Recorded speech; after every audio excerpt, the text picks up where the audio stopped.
Hey guys, tonight we're going somewhere warm, ancient, and quietly alive. Imagine this: the first rays of the sun spill over the tiled rooftops of Pompeii, long before tourists, long before even the idea of Italy as we know it. The air carries the faint scent of olive oil and damp stone, and somewhere a rooster insists he owns the morning. You're standing barefoot on cool mosaic floors, half awake, half dreaming, about to step into a Roman garden where time still lingers. You probably won't survive this era's plumbing, but don't worry, you won't need to. So, before you get comfortable, take a moment to like the video and subscribe, but only if you genuinely enjoy what I do here. And if you're listening right now, tell me in the comments where you are and what time it is for you. I love seeing how far this little sleep corner reaches. Now dim the lights, maybe turn on a fan for that soft background hum, and let's ease into tonight's journey together. The first thing you notice is the light. It's not harsh, not blinding, just soft, honey-colored sunlight filtering through the open atrium of a Roman domus. You step into that glow, and it seems to wrap around you like something alive. The marble underfoot still holds the chill of the night, and a gentle breeze stirs the linen curtains. A servant, or maybe it's you, slides the wooden shutters open, and the garden beyond reveals itself. This is the hortus, the cultivated heart of a wealthy Roman home. It's not enormous like the imperial estates outside the city, but perfectly arranged, a living mosaic framed by colonnades. You hear water trickling faintly somewhere ahead. That delicate sound Romans adored so much, they built fountains just to imitate rain. The sun hits the tops of pomegranate trees, their leaves still beaded with dew. The air feels damp, slightly sweet, and faintly mineral, like wet terracotta and crushed herbs. A blackbird hops along the gravel path, tilting its head as if greeting you. And just beyond, the distant hum of Pompeii begins to wake. Sandals on stone, a cartwheel creaking, the chatter of vendors in the forum. You take a slow step forward. The gravel crunches softly beneath your feet, and suddenly the world feels smaller, simpler. Here, in this enclosed space, you could almost forget that beyond the garden walls lies a bustling Roman city with politics, gossip, and, unfortunately, taxes. One mainstream historical fact slips into your thoughts. Roman domestic gardens like this one were inspired by Greek peristyles, courtyards surrounded by columns. Wealthy families in Pompeii often modeled their homes after Hellenistic ideals, blending nature with architecture. It was their version of indoor-outdoor living, 79 CE style. But here's a quirky tidbit. Romans believed gardens were not just for beauty, they were a moral training ground. Tending your laurel trees and pruning your roses showed discipline, refinement, and piety. Neglecting your garden could actually be seen as a sign of moral decay. So if you've ever felt guilty about forgetting to water your plants, well, you would have made a terrible Roman. You pause beside a column where a climbing ivy has found its way up the fluted stone.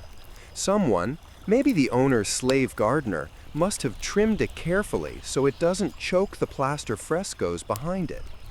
The wall paintings here shimmer with pigment, crimson borders, delicate birds, and painted fountains that mirror the real one nearby.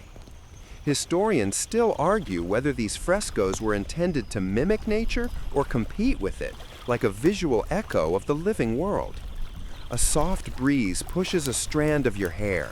The air tastes faintly of copper and oranges. You breathe deeply and step farther in. The ground is laid with crushed pumice, light and porous, like walking on packed sponge. The Romans used volcanic materials everywhere, even in their gardens. It kept the soil warm and dry, especially useful here at the foot of Mount Vesuvius, where the earth was rich but moody. You pass by a small marble statue, perhaps a faun, frozen mid-dance. His face has been smoothed by time, but there's still mischief in his grin. The Romans loved these little mythic touches, blending religion, art, and humor right into their landscaping. The faun probably watched countless dinners, quiet walks, maybe even whispered arguments. And just then, you hear it, the faint rush of water. Ahead, sunlight sparkles on a shallow pool. A fountain shaped like a dolphin spits a thin jet of water into the basin, the sound steady and hypnotic. Romans used complex lead piping systems to bring water from aqueducts directly into homes like this one. Imagine that! Indoor plumbing 2 millennia ago, while most of Europe still had to shout for rain. You crouch near the fountain, touch the rim. It's cool and slick with moss. Beneath the surface, a few small fish dart through patches of sunlight. The Romans sometimes kept fish purely for decoration, not food. It's oddly modern, like a peaceful koi pond before koi were even a thing. You let your hand rest there a moment, feeling the rhythm of the trickle. The air vibrates softly with the sound, and for a brief second, you can almost forget the century, the eruption that will one day blanket this world. For now, everything is alive. A lazy bee wanders past, drunk on rosemary pollen. Somewhere in the villa, a woman laughs, a short, bright sound that fades quickly. Maybe she's the matrona of the house, or a guest from Rome itself, staying a few days to escape the city's noise. The garden was her retreat, her curated calm. Your gaze drifts toward the far edge of the garden, where slender cypress trees cast long morning shadows. These trees were sacred to the underworld, but Romans also planted them for symmetry and privacy. Even their landscaping mixed beauty and symbolism, life and death in quiet balance. You take another breath. The garden smells stronger now, touched by sunlight, a mix of myrtle, crushed mint, and damp marble. Somewhere, a faint metallic clang, perhaps a worker adjusting the fountain's lead pipe. It reminds you how alive this house must have felt, how it pulsed like a small ecosystem. And maybe, just maybe, you can feel the ghost of routine, the same daily rhythm repeating endlessly. A gardener trimming the hedges, a child chasing a butterfly, the mistress collecting flowers for the household altar. Historians still argue whether Roman gardens were truly private spaces or subtle performances for guests, status symbols rather than sanctuaries. But as you stand here, half lost in sunlight and dripping water, it doesn't feel like performance. It feels like refuge. You glance toward the villa again, where the peristyle's shadow lies cool across the marble floor. Soon the slaves will bring breakfast, bread, figs, maybe a drizzle of honey. But for now, this moment belongs entirely to you. A faint rumble trembles beneath your feet. Probably a cart outside, you tell yourself, though the thought of Vesuvius watching nearby crosses your mind. It's impossible not to feel that quiet, ancient tension. This place, so alive, is only a breath away from eternity. You reach out, brushing a pomegranate leaf between your fingers. Its surface feels waxy, smooth, and warm. A single droplet of dew slides down your hand. And then, the fountain's whisper fills your ears again. The garden hums, the city stirs, the morning light sharpens, and you take your next slow step deeper inside the world of Pompeii. You move forward through a columned walkway, the peristyle, where the air feels cooler, shaded from the sun that's now beginning to burn gently over the rooftops. Your sandals, or let's be honest, your imaginary Roman slippers, click softly against the mosaic floor, tracing a pattern of tiny colored stones that seem to ripple like water beneath your feet. The columns rise pale and smooth, their capitals curling delicately like unfolding leaves. Beyond them, the garden glows in slices of light, each frame a living painting. It's the architecture of peace. The Romans mastered this rhythm of open and closed, space and shadow, so that even indoors you felt tethered to the sky. In this moment, you're part of that ancient design, a small figure gliding between columns meant to mimic the forests of gods. The walls around you are alive with color, still bright after nearly 2,000 years. Deep reds, ochres, blues mined from distant lands. You can almost hear the slap of plaster, the quick brush of a fresco painter layering scenes of myth, abundance, and pleasure. On one wall, a painted peacock fans its tail. On another, Dionysus lounges with grapes and laughter. You tilt your head. He looks a little smug, even in pigment. Romans had a sense of humor about their gods. They knew how to celebrate, how to make divine company feel comfortable, somewhere between sacred and slightly tipsy. Your eyes move to a small niche where two tiny statues stand watch, household lares, protective spirits of the home. They're dressed like many Romans, togas and all, holding bowls for offerings. Someone might have placed a drop of wine there last night, or a sliver of bread, a daily ritual of gratitude. It's funny how casual the sacred was here. No need for massive temples. Your living room could double as a shrine. The line between daily life and worship blurred as softly as this morning light. You walk further along the peristyle, your hand brushing a column's surface. It's smooth but faintly gritty, warmed by centuries of sun. You can feel the breath of wind moving through, carrying scents of basil, damp marble, and something faintly metallic, like the smell of time itself. A small bird flutters through the colonnade and disappears into the vines above. The air is filled with a soft echo, distant footsteps, a faint voice humming, maybe from another part of the villa. The tranquility feels deliberate, engineered. The Romans were masters of sound as much as sight. They designed spaces that muffled chaos and framed quiet. You can almost imagine a philosopher pacing here, mumbling about stoicism before giving up and just admiring the hydrangeas. Most Pompeian houses had peristyles added during the late Republic and early Imperial periods, when Greek aesthetics became fashionable among Roman elites. Wealthy homeowners in Pompeii competed to create these tranquil courtyards that doubled as both status symbols and sanctuaries. The more columns you had, the more cultured you appeared.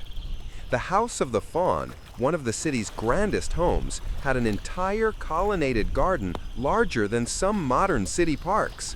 But here's a quirky tidbit for you. Archaeologists once found evidence that Romans occasionally painted fake windows on peristyle walls to make the gardens look even bigger. Essentially, they invented Instagram filters 2,000 years before we did.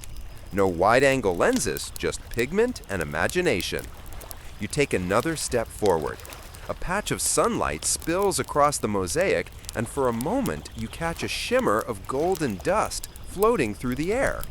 You watch it drift, slow and silent, as if gravity hasn't quite made up its mind. The columns form perfect symmetry around the courtyard, framing the garden like a theater. You realize that's exactly what it is, a stage for daily life. Servants crossing quietly, a child playing with a wooden ball, a guest admiring the host's fine taste in imported marble. Each movement rehearsed without meaning to be, each gesture part of a soft ritual of existence. You pause at a spot where two columns meet and look out across the garden. From here, you can see nearly everything: the fountain glinting in the sun, the fig trees trembling leaves, and the faint outline of Mount Vesuvius beyond the walls. It looks harmless from this distance, a sleeping mountain under a thin veil of haze. You wouldn't know what's coming, not yet. The breeze shifts, and a faint sound echoes, water dripping somewhere deeper in the house. The Romans designed these homes to guide air and light like music, so even the tiniest sound becomes part of the rhythm. You can almost hear the melody of it, like a slow heartbeat that keeps the villa alive. You rest your hand on one of the painted walls, fingers grazing a fresco of a garden scene. Birds, vines, a gate that seems to open into another world. Historians still argue whether these frescoes were meant to represent real gardens or idealized fantasies. Maybe both. Perhaps the owner wanted guests to feel like the world extended endlessly beyond these walls, a promise of beauty that never truly ended. The paint feels faintly uneven beneath your fingertips, like dried waves. The brush strokes are invisible but alive, preserving the artist's rhythm. The Romans used pigments mixed with volcanic ash and lime, sealing color into plaster before it dried. That's why, 2 millennia later, the walls still whisper stories in shades of red and green. You walk slowly along the corridor, sunlight flickering through gaps between columns. Each step brings a new perspective, the garden now framed like a series of moving portraits. You catch glimpses of fruit trees, a marble bench, a coiled hose-like pipe used for watering plants. Romans used lead pipes for irrigation, ingenious if not exactly healthy. There's irony in knowing they might have been slowly poisoning themselves while perfecting their landscaping. But hey, aesthetics mattered. A mild joke bubbles up in your mind. Imagine explaining lead poisoning to a Roman nobleman. He'd probably shrug, sip his wine from a lead cup, and say, "Yes, but look how shiny it is." You laugh softly at the thought, and your voice echoes faintly under the peristyle ceiling. Even the echo seems polite, reluctant to disturb the peace. You stop beside a low stone table decorated with carvings of ivy and grapes. Perhaps it once held a bowl of fruit, or maybe wax tablets for notes, shopping lists written in Latin shorthand. Ova, panem, vinum. Eggs, bread, wine. The essentials never change. Above, a swallow swoops through, its wings catching the sunlight for a split second before vanishing again. You tilt your head back, watching its path, and notice the faint network of cracks across the ceiling's plaster. Not damage yet, just age settling in like wrinkles on a face. The house, too, seems to breathe and age with its inhabitants. You pause again, letting your thoughts wander. It's remarkable how peaceful this place feels. You start to imagine what the day ahead would hold for its residents. The master greeting clients in the atrium, the mistress choosing flowers for the table, servants polishing bronze lamps. The rhythm of Roman life was carefully choreographed. Duty, leisure, ritual, repeat. And yet here, in the peristyle, that rhythm slows to something timeless. You can almost feel your heartbeat syncing with the trickle of water and the rustle of leaves. Maybe that's why Romans adored their gardens. They reminded them of something eternal, something the city couldn't touch. Amid the dust, politics, and noise, there was always this, a quiet space where the mind could stretch out and rest. You take one last look around before stepping toward the light again. The columns seem to glow as the sun climbs higher, washing the garden in warm gold. The fountain sparkles brighter, and a faint scent of citrus drifts by. You inhale slowly, filling your lungs with the air of a world long gone, yet strangely familiar. As you step past the final column, the open sky greets you fully once more. You leave the cool embrace of the peristyle behind and move toward the sound of water, ready to discover what lies beside that murmuring fountain ahead. You step toward the sound of the fountain, that soft, steady murmur that seems to weave through the morning air like a thread, pulling your senses forward. The light sharpens now, late morning in Pompeii, the kind of hour when the sun starts to warm the marble but hasn't yet turned it into a skillet. You round a bend in the path, and there it is, a basin of pale stone, its edges smoothed by countless years of touch, and in its center, a dolphin leaping eternally from the water's surface. The fountain is small, but it feels grand. The Romans understood proportion better than anyone. They knew how to make something modest feel monumental. You watch as water arcs from the dolphin's open mouth, catching sunlight in a brief rainbow before it splashes back down into the pool. The sound is hypnotic. Just water on stone, but layered somehow. 1,000 tiny notes forming one continuous song. You kneel closer. The basin's water shimmers greenish blue, clear enough that you can see the mosaic at the bottom. Tiny tesserae arranged into a pattern of shells and vines. The mosaicist probably worked crouched here for days, squinting in the sun, laying each chip of glass with a perfectionist's sigh. You can almost imagine him mumbling about back pain while creating something that would outlive him by centuries. Mainstream historical fact, Romans used fountains not just as decoration, but as status symbols and symbols of control. Water was power. It came from the aqueducts, those engineering marvels that fed the city's baths, homes, and public squares. To have running water inside your villa was the ancient equivalent of saying, "Yes, I'm doing quite well, thanks."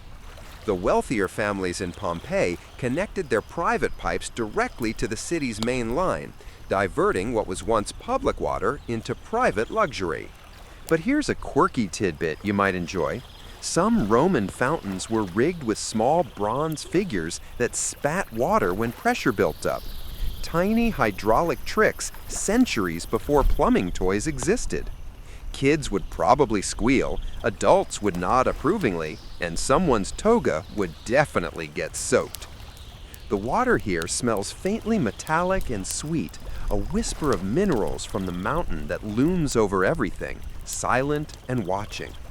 You dip your fingers into the basin. It's cool, refreshing, with a strange silky smoothness.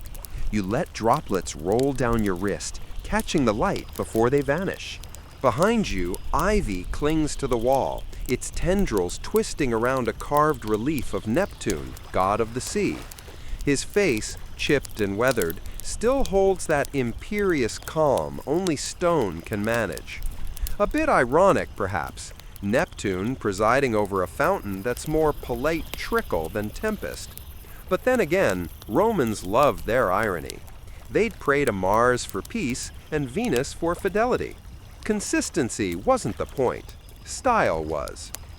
You step around the basin, listening to the faint echo of your movement bouncing off the marble. The sound seems softer here, cushioned by the splash and murmur of the water. There's something mesmerizing about how it repeats, steady, repetitive, almost breathing. You notice now how the fountain sits at the garden's heart, aligned perfectly with the main axis of the villa. Everything radiates from this point: paths, plants, sightlines, even the doorways. It's geometry made tranquil. The Romans believed symmetry reflected cosmic order. A well-balanced home was a well-balanced soul. You half smile, thinking how they'd handle modern apartments with mismatched IKEA furniture and a dying succulent on the windowsill. As you stand watching the water, a small shadow catches your eye. A gecko slipping along the rim of the fountain. Its skin gleams bronze in the light, almost blending into the marble. It pauses, flicks its tail, and disappears into a crack near Neptune's elbow. Life in miniature. You breathe in, and the air feels heavier with warmth now. The fountain's mist touches your skin like a cool sigh. For a moment, you close your eyes and just listen. The quiet plash of drops, the faint buzz of bees, a pigeon somewhere cooing like it's narrating its own documentary. Historians still argue whether the fountains in homes like this were purely ornamental or served a practical cooling purpose. Some suggest the constant evaporation helped lower the surrounding temperature, a kind of ancient air conditioning. Others believe the psychological effect mattered more. The sound of water calmed the mind, masking city noise and anchoring the day in rhythm. Maybe it did both. After all, Romans were pragmatic aesthetes. If something was beautiful and functional, that was perfection. You walk around the fountain again, tracing the edge with your fingertips. Tiny snail shells cling to the underside where water splashes. The sunlight catches droplets mid-air, each one a miniature prism. For a second, you see your reflection wobbling on the surface, an intruder from another time. A thought drifts in. This very spot might still exist, frozen beneath layers of ash and pumice. Somewhere under glass at the Pompeii Archaeological Park, visitors might be leaning over it, just like you are now, except with selfie sticks and guidebook whispers. You almost laugh. History never truly dies. It just becomes slightly better lit and occasionally laminated. A small breeze ripples the surface, scattering the rainbow reflection. You notice that even the plants seem to lean toward the fountain. Mint, basil, and something citrusy, their leaves glossy and vibrant. The Romans planned this intentionally, planting aromatic herbs near water features so the air would smell clean and alive. Every element was choreography. You crouch down again and let your hand linger in the cool water. The fountain's rhythm becomes almost hypnotic, a metronome for thought. The longer you listen, the slower your mind feels. The words in your head stretch out like lazy cats in the sun. Somewhere in the distance, you hear a faint clang, probably a gardener's spade hitting a pot. The sound blends perfectly with the water, another small layer in the villa's soundscape. You can almost imagine the owner sitting nearby, reclining with a cup of watered wine, nodding off mid-scroll reading about Cicero's speeches. You find yourself smiling again. The ancient world was noisy, chaotic, full of smells and shouting and haggling. But here, behind these walls, you could escape all that. The fountain wasn't just decoration. It was a heartbeat of peace. A drop of water lands on your cheek. You open your eyes. The sun has climbed higher, scattering silver flecks across the basin. Somewhere above, the leaves of an olive tree sway gently, their shadows dancing across the marble. You step back, one slow movement at a time. Your sandals crunch softly against the gravel path. The fountain's whisper receding behind you, like a lullaby. As you walk, you glance back once more. The dolphin in the center catches the light again, frozen mid-leap. It almost feels like he's smiling. And you can't help but think, if eternity has a sound, it's probably this. The soft, endless murmur of water in a Roman garden. Simple, calm, and quietly alive. You turn away, following the scent of herbs that drift from the far side of the courtyard. There's more to explore. The tidy beds of rosemary and thyme calling softly from the sunlight ahead. You wander away from the fountain, letting its whisper fade into the background until it becomes more a feeling than a sound. The path ahead crunches faintly beneath your feet. Crushed gravel mixed with bits of pale pumice, laid carefully so water drains even after the heaviest rain. It's simple, practical, and oddly satisfying underfoot, like the garden itself is exhaling softly with each step you take. The air shifts as you move deeper among the greenery. Here, the scent of herbs thickens until it's almost visible. Warm rosemary brushing against your leg, thyme sprawling low like a soft carpet, mint bursting from clay pots.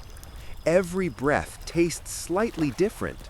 You can almost feel the flavors settling on your tongue. Pine, citrus, earth. It's like walking through a Roman kitchen that decided to become a forest. You crouch down beside a bed of basil, its leaves bright and waxy. The Romans called it ocimum, and they treated it with the kind of respect you'd give to an old friend who tells bad jokes but always brings wine. Basil-flavored sauces, perfumed oils, and occasionally kept away bad spirits, at least according to Pliny the Elder, who had strong opinions about pretty much everything. There's structure to the chaos here. Each plant grows in its place, mint near the path, sage along the low wall, and bay trees forming a natural border.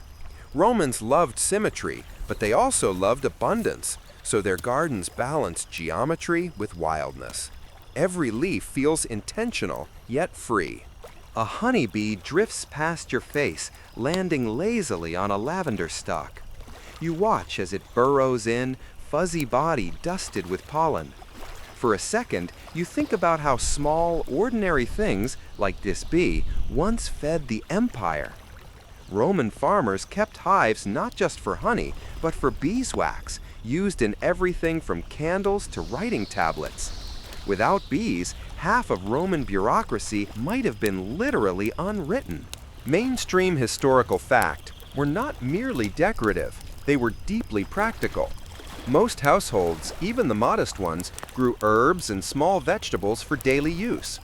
Archaeologists have found carbonized seeds of dill, fennel, garlic, and mustard in soil layers across the city. The wealthy simply added sculptures, frescoes, and fountains between their parsley. You straighten and brush dust from your hands. The sun has grown stronger now, lighting every leaf from above so the whole space glows faintly gold. Somewhere nearby, a bird trills, a quick, high tune that ricochets off the colonnade. You look up and spot it, a small wagtail perched on the rim of a terracotta pot. Its head tilts as though it's judging your sense of direction. You take the hint and keep walking.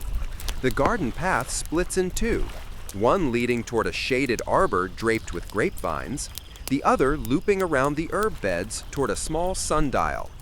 You choose the sundial, drawn by curiosity and the faint shimmer of its bronze face. The sundial is modest, resting on a slender marble column no higher than your knee.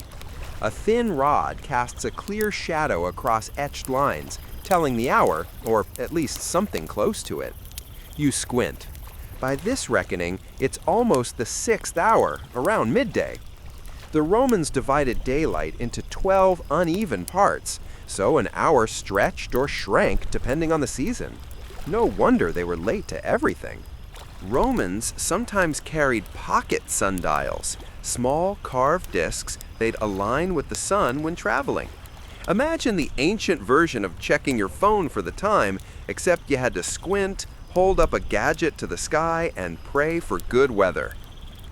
You rest a hand on the marble base, warm now from the sun. The faint hum of bees continues nearby, steady and soft.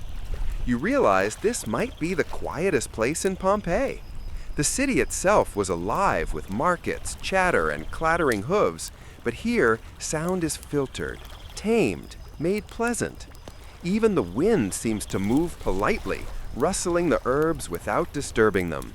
Historians still argue whether these domestic gardens were managed entirely by enslaved gardeners or whether the owners themselves took pride in tending certain plants. Some accounts suggest wealthy Romans loved to dabble in horticulture as a sign of refinement, selectively pruning roses, tying vines, and boasting about new fig varieties to guests who pretended to care. Others argue most of the work was done by invisible hands, quiet gardeners who knew every root and season better than their masters ever could. You bend down near a small square patch bordered by low bricks. The soil here is darker, softer, clearly cared for.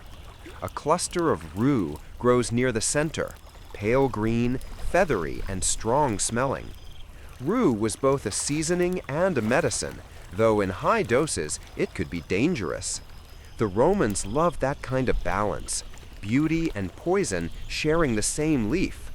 You imagine a cook snipping it carefully, muttering, "Just enough not to kill dinner."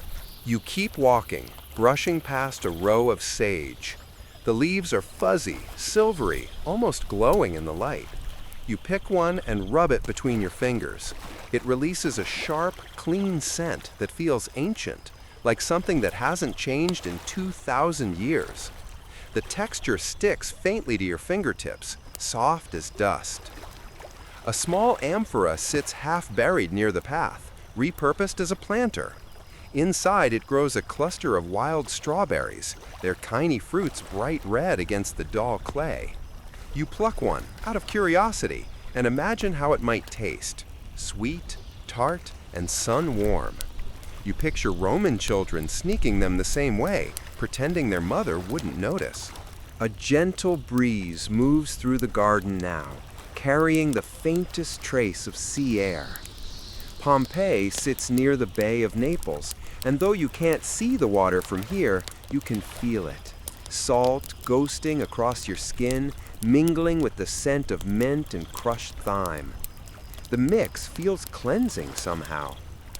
You pause to rest on a low stone bench shaded by a pomegranate tree. The branches arch overhead, heavy with green fruit not yet ripened. Their leathery skins glisten faintly with dew that hasn't yet burned away. You sit quietly, eyes half closed, listening to the garden's soft chorus. A funny thought passes through your mind: a continent. Yes, you'd say, we fly our herbs across continents in sealed plastic bags. They'd probably stare at you, then look at their thriving garden and politely decide you've gone mad. The sun shifts slightly, shadows lengthen, and you notice something: a faint shimmer on the wall, like heat mirage. It's just sunlight reflecting off the fountain's ripples behind you, but it makes the frescoes dance faintly, alive again. The painted vines curl, birds seem to flutter, and for a brief moment, it's as if the whole garden inhales. You take another deep breath. The herbs, the soil, the faint mineral tang, they mix into a scent that feels both grounding and distant. You close your eyes for a moment longer. Historians still argue whether Roman gardens were meant to represent human control over nature or harmony with it. Maybe both. Here, standing amid perfect order that somehow feels wild, you suspect the Romans simply wanted to feel close to life itself, to cultivate serenity, not mastery. You open your eyes again. A butterfly lands nearby, its wings the same dusty orange as the tiles beneath your feet. It sits for a heartbeat, then lifts away, fluttering toward the grapevines that shimmer in the sunlight. You rise slowly, stretching, your body loose from the warmth and quiet. Ahead, you can see movement, a figure bending near the laurel trees. The gardener, perhaps, going about his daily ritual with quiet care. The air hums softly, and the path leads you toward him. The gardener doesn't notice you at first. He's kneeling near the laurel trees, trimming away dry leaves with a small bronze knife. His movements are slow and rhythmic, more like meditation than labor. The blade catches the sunlight with each careful stroke. You stop a few steps away, not wanting to interrupt. There's something peaceful about simply watching him work, the quiet respect between human and plant. His tunic is simple, tied at the waist, the color of clay. Sweat glistens on his neck, but his face is calm, his expression soft. He hums under his breath, a tune without melody, just sound keeping him company. After a moment, he glances up, surprised to see you. He smiles, gives a nod, and returns to his work. You take that as permission to linger nearby.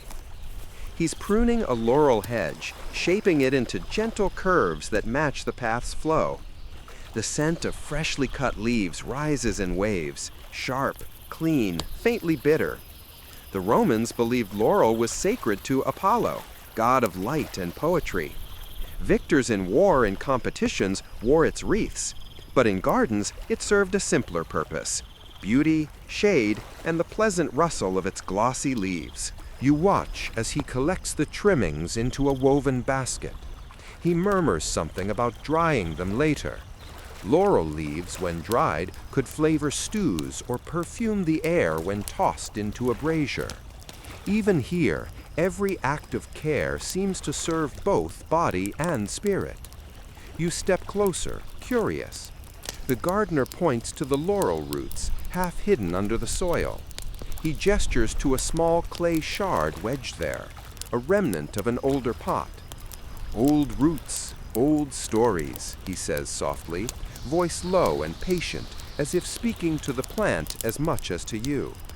His Latin carries a regional rhythm, musical and earthy. He tells you the laurel hedge was planted long before he came here, perhaps when the villa was first built, by a man who wanted shade for his afternoon readings. "The roots remember," he says, patting the earth. You think about that, a garden as memory, quietly storing every moment that's passed over it. Behind him, you notice a small alcove built into the garden wall. Within it stands a modest household shrine, paint faded, corners crumbling, but still dignified. It's a lararium, dedicated to the household spirits known as lares. Small clay figures once stood inside, now only two remain, one holding a drinking horn, another with a basket of fruit. The gardener notices your gaze. "We greet them each morning," he says, "before watering the beds, for luck." He kneels briefly, touching the base of the altar with two fingers. They keep the garden alive. You approach the shrine and notice traces of soot and oil, signs of offerings. A few dried flower petals rest in a shallow dish. There's something tender about it, the idea that even in a place of wealth, someone paused each day to thank invisible protectors for basil, sunlight, and bees. Domestic shrines like this were common in Pompeian gardens. They reminded families of continuity, the link between ancestors, home, and harvest. Even amid the luxury of marble and fountains, the act of honoring the Lars was humble and deeply human. You stand quietly with the gardener for a moment longer. Then he nods toward a narrow path leading behind the laurel hedge. "The orchard," he says simply. You follow. The air grows cooler there, shaded by trees, fig, olive, and apple. The ground is softer, covered in fallen leaves. The fig trees are heavy with fruit, some split open, oozing sweet sap that attracts wasps and birds. You can hear the faint buzz all around. You reach for one, pulling it gently. The skin gives way with a quiet tear. Inside, the flesh is pink and honeyed, fragrant enough to make you close your eyes. You imagine Romans doing the same, plucking figs in the heat of summer, juice running down their fingers, tasting something close to eternity. The gardener chuckles softly. "They ripen early this year," he says. "Good omen." He gestures toward a pair of terracotta jars buried neck-deep in the soil. "They're used for catching rainwater," he explains. "The Romans were masters of water. Every drop carefully channeled, stored, reused. In Pompeii, even gardens like this had intricate piping beneath the ground, feeding fountains and pools through subtle slopes and hidden drains." You kneel beside one jar, tracing its rim. Inside, you see water clear as glass, reflecting the leaves above. A faint mosquito skims its surface. You realize this garden isn't static. It's alive, cyclical. Every leaf that falls, every drop that soaks into soil, every petal carried away by wind, it all folds back into the same rhythm. Beyond the orchard lies a low wall with a view of the outer courtyard. Through an archway, you glimpse the tiled roof of the villa, pale and sunlit. Somewhere, someone is speaking, perhaps servants preparing the midday meal. The faint aroma of bread and olives drifts your way, mingling with the garden's perfume. You and the gardener sit for a moment on the wall's edge, sharing the quiet. He tells you stories, not of emperors or wars, but of harvests and seasons. How frost one year killed half the vines. How a stray cat once made its home beneath the lemon tree. How the owner of the villa preferred violets to roses because violets reminded him of his mother. Each tale feels small and personal, yet together they build a portrait of real life, of Rome not as an empire, but as a series of gardens, kitchens, and stories whispered under trees. You look up at the lemon tree he mentioned. Its fruit hangs pale and firm, still unripe, but already fragrant.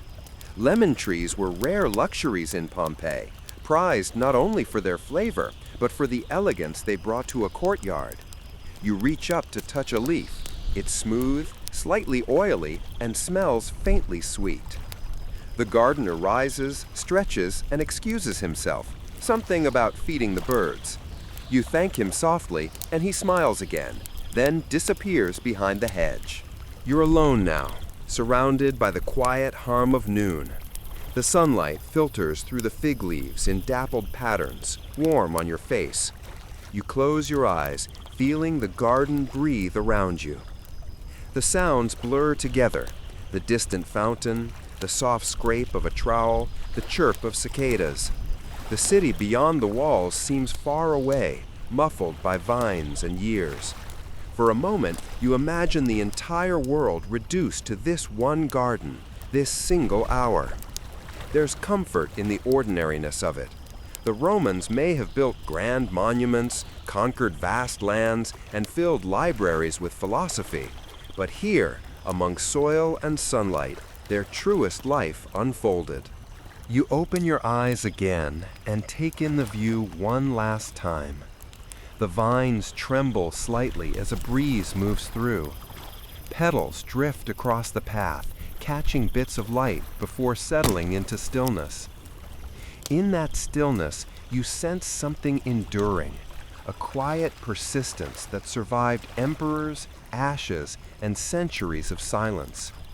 The garden, in its gentle way, remembers everything.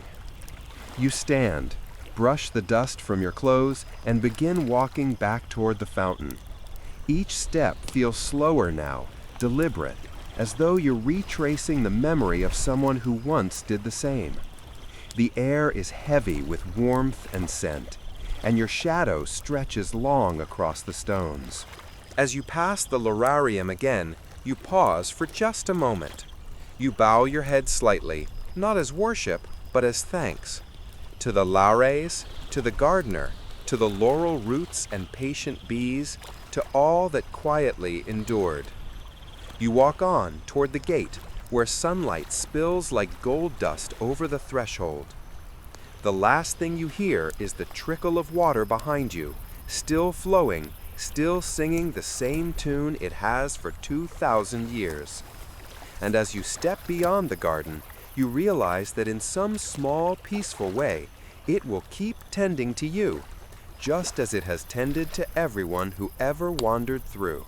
You find a patch of cool shade beneath a wide fig tree, its branches heavy with leaves that tremble gently in the afternoon breeze. The light here turns soft and greenish, filtered through layers of foliage. The hum of insects is steady, almost like white noise, and somewhere in the distance, a fountain continues its unhurried song. You sink down onto a low stone bench, its surface warm but not burning, and take a deep breath. The air carries a blend of earthy moisture and sweetness, figs, basil, and a faint trace of smoke from the kitchen across the courtyard. The smells are grounding, ancient in their familiarity. You close your eyes for a moment, letting the sounds and scents blur together until they feel like one long sunlit sigh. Your stomach rumbles softly. It seems that even in an imaginary Roman afternoon, hunger finds you. But here, meals aren't rushed. Everything happens at the pace of the garden, measured, deliberate, full of pauses for conversation and laughter. Two women, perhaps servants, carrying a woven basket between them. They're balancing it carefully, and inside you glimpse figs, olives, bread, and a small jug that glints faintly in the light. Wine, maybe, or watered honey. They set the basket on a flat stone table and give you a friendly nod before heading back toward the villa. Their sandals make a faint slap against the path, then fade away. You lean forward and pick up a fig.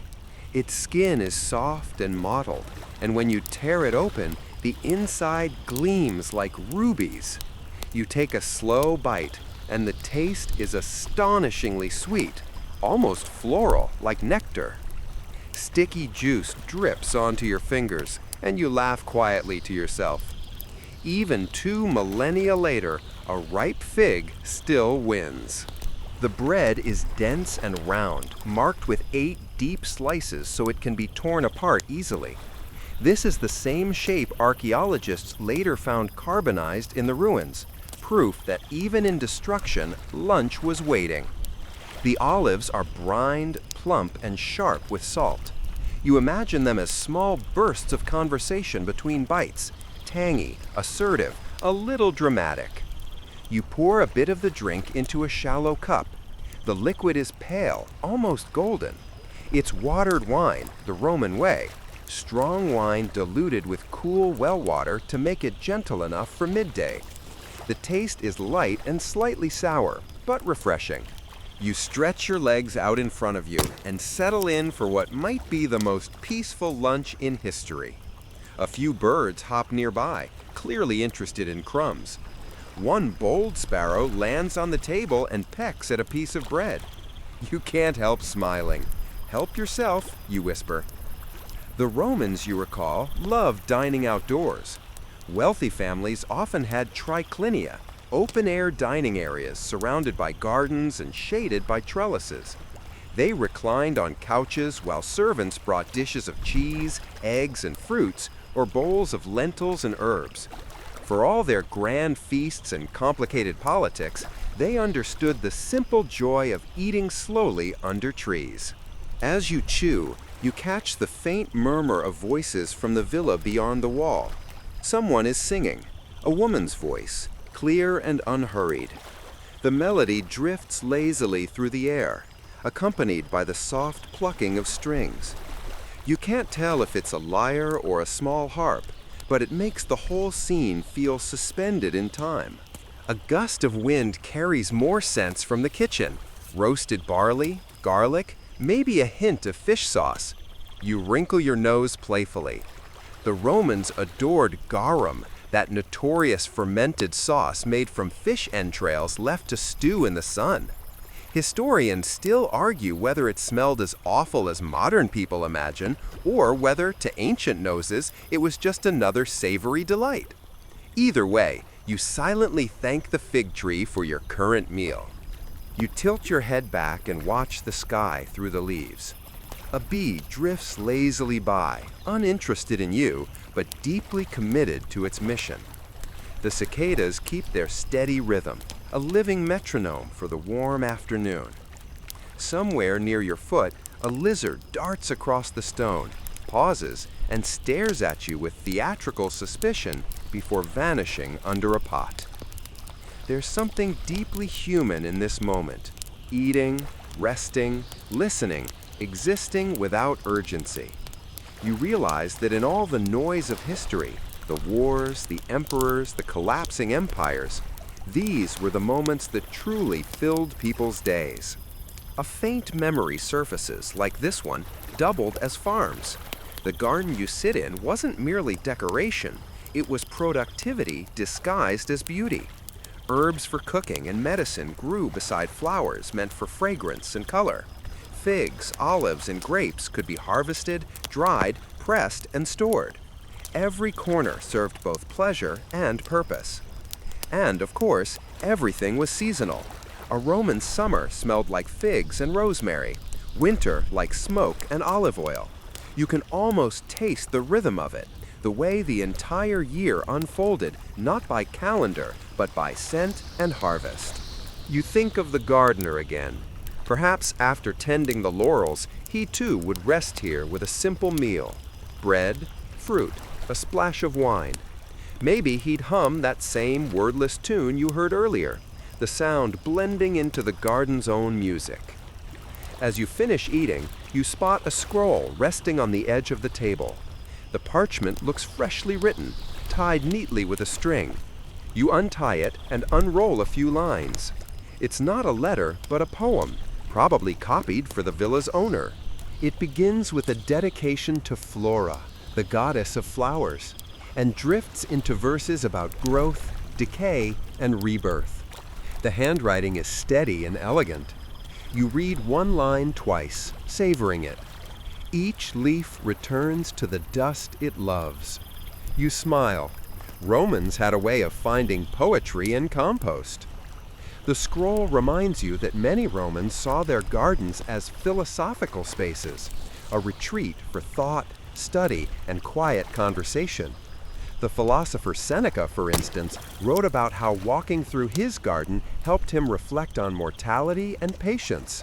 Nature, he said, does not hurry, yet all things are accomplished. You think about that as the last bite of fig melts on your tongue. Here, surrounded by green and light, the quote feels less like advice and more like observation. The sun shifts a little lower. The air thickens with the sound of cicadas, now louder, more insistent. You stretch, your muscles heavy with that contented laziness that only warm afternoons bring. A bird lands on a branch overhead and begins to sing. It's not beautiful exactly, more like a scratchy improvisation, but it fits perfectly. For a moment, the world feels perfectly balanced, warm but not stifling, alive but not noisy. You glance toward the villa again, where shadows are lengthening under the eaves. Someone laughs, a soft, genuine sound, and it echoes faintly across the walls. You gather the leftover crumbs onto a small clay plate, setting them at the edge of the path for the birds. Romans believed in small gestures like that, offerings, kindnesses to unseen creatures and household spirits. Maybe it's superstition, or maybe it's just gratitude expressed through habit. As you stand, brushing crumbs from your lap, you feel that post-meal drowsiness begin to settle in. Your eyelids grow heavier, and the garden seems to hum more softly, like it's leaning in to whisper a lullaby. But you don't lie down, not yet. You decide to keep moving, to explore a little more before the day folds fully into dusk. You take one last sip of watered wine, set the cup aside, and step back into the sunlight. Behind you, the fig tree sways gently, its branches whispering secrets only trees understand. The air is heavy with sweetness and rest. And as you walk away, you realize that in ancient Pompeii, lunch wasn't just a break. It was an art form, a meditation, a quiet act of being alive. You smile to yourself, thinking, not bad for a civilization that invented concrete and conquered half the world. Then, a beat later, you add quietly, and figs, definitely figs. You wander back toward the peristyle, following the gentle curve of the gravel path. The meal's warmth lingers pleasantly in your chest, and you feel that particular kind of lazy clarity that comes only after a slow afternoon. The air is still, but the garden hums with quiet life. The faint splash of the fountain, the rustle of vines, the steady drone of insects. As you walk, your eyes drift toward the walls enclosing the courtyard. They're alive with color, painted frescoes that once glowed even brighter before time and ash softened them. You step closer to one section, running your fingertips lightly along the surface. The plaster feels grainy, warm from the sun, and faintly uneven beneath its pigments. Scenes unfold in red, ochre, and faded blue. You recognize Apollo and Venus, though their features, now eroded, are more suggestion than detail. Apollo stands tall beside a laurel tree, his lyre in hand, while Venus reclines nearby, gazing into a mirror. Around them swirl small cherubs, birds, and garlands. It's both mythic and domestic. Gods painted not as distant beings, but as graceful neighbors. You lean in closer. A tiny butterfly, almost invisible against the paint, flutters past and lands on the wall for a moment. It looks like it belongs there, a living stroke added to an ancient composition. The Roman love for frescoes went far beyond decoration.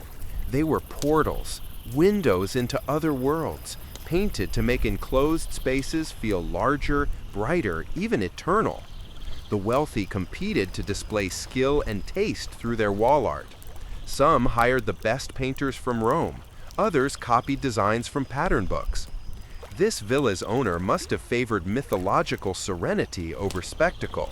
His gods lounge rather than fight, sing rather than smite. You take a few slow steps along the wall, watching how the imagery changes. Here, a painted garden mirrors the real one outside.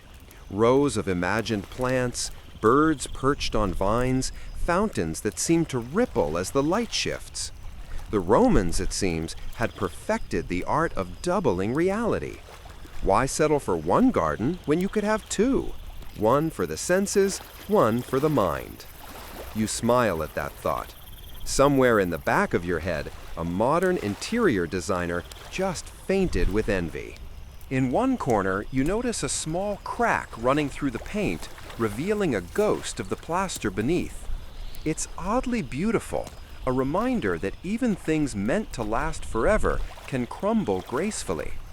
You imagine the artist standing there centuries ago, squinting at his work, brush trembling slightly as he mixed pigments from ground minerals. Cinnabar for red, malachite for green, charcoal for black. Some of those materials were expensive, and, in the case of cinnabar, toxic. Beauty, it seems, always came with a price tag and a warning label. You tilt your head, following the scene upward. There's a faint border near the ceiling, painted to mimic architectural columns and cornices, a trick of depth that made the room feel grander. Romans loved illusions. Marble that wasn't marble, sky where there was none, painted fruit that looked ripe enough to steal. Your reflection catches faintly in a polished bronze mirror set into the wall, a decorative flourish rather than a true tool. For a fleeting moment, your modern face merges with the painted figures behind it, like you've stepped halfway into their story. The thought makes you shiver pleasantly. A soft voice interrupts your reverie. It's a young woman, perhaps one of the household attendants, carrying a shallow bowl filled with flower petals. She looks up, startled to see you, then laughs shyly. "For the perfume," she explains, gesturing toward a nearby brazier. You watch as she sprinkles the petals, rose, lily, violet, into a small bronze pan. The heat releases their scent instantly, warm and faintly smoky. The air fills with something sweet but restrained, a scent that feels both ancient and strangely familiar. She fans the smoke gently with a bit of woven palm. "The mistress likes it when the house smells alive," she says, smiling. "Says the gods notice." Then, with a little nod, she disappears down the corridor again, leaving the fragrance swirling behind her. You breathe it in deeply. Historians still argue whether the Romans' obsession with fragrance came from hygiene or superstition, or perhaps just from the simple desire to mask the less poetic realities of life in a crowded ancient city. Whatever the reason, the result is lovely. The mingling scents of flowers and smoke blur time itself. For a moment, you could be anywhere, any century. You stroll further along the wall, tracing another fresco. This one depicts a couple reclining on a couch during a banquet. The man holds a cup aloft while a servant pours more wine. The woman gazes sideways at a bird perched on her wrist. Behind them, musicians play lyres and flutes.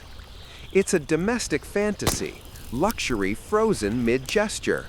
You wonder if the villa's owner saw himself in these figures, or if he simply enjoyed pretending for a while. Perhaps that's what art has always been, a mirror angled toward who we wish we were. You take a step back and notice how the garden itself echoes the scene. The fresco's painted vines seem to bleed into the living ones curling above the archway. The illusion is perfect. You feel almost dizzy, as if walking between two overlapping realities, the imagined and the tangible, both breathing the same warm air. You think of how these frescoes survived, sealed in darkness beneath ash for nearly 2,000 years, only to be uncovered centuries later. When archaeologists brushed away the debris, they found color that still glowed, stubbornly alive despite everything. That resilience feels almost supernatural, like the paintings themselves refuse to fade before being remembered. A lizard skitters across the base of the wall, vanishing into a crack near Apollo's foot. You grin. "Art critic," you whisper. The stillness returns. You find yourself staring at the painted faces again. Apollo, Venus, the lounging revelers. Their eyes seem to follow you, not in a haunting way, but with quiet recognition, as if to say, "Yes, we've seen everything too." You sit down on a nearby stone ledge, letting your fingers rest in the shade. A light breeze moves through, stirring dust motes that shimmer like gold flakes.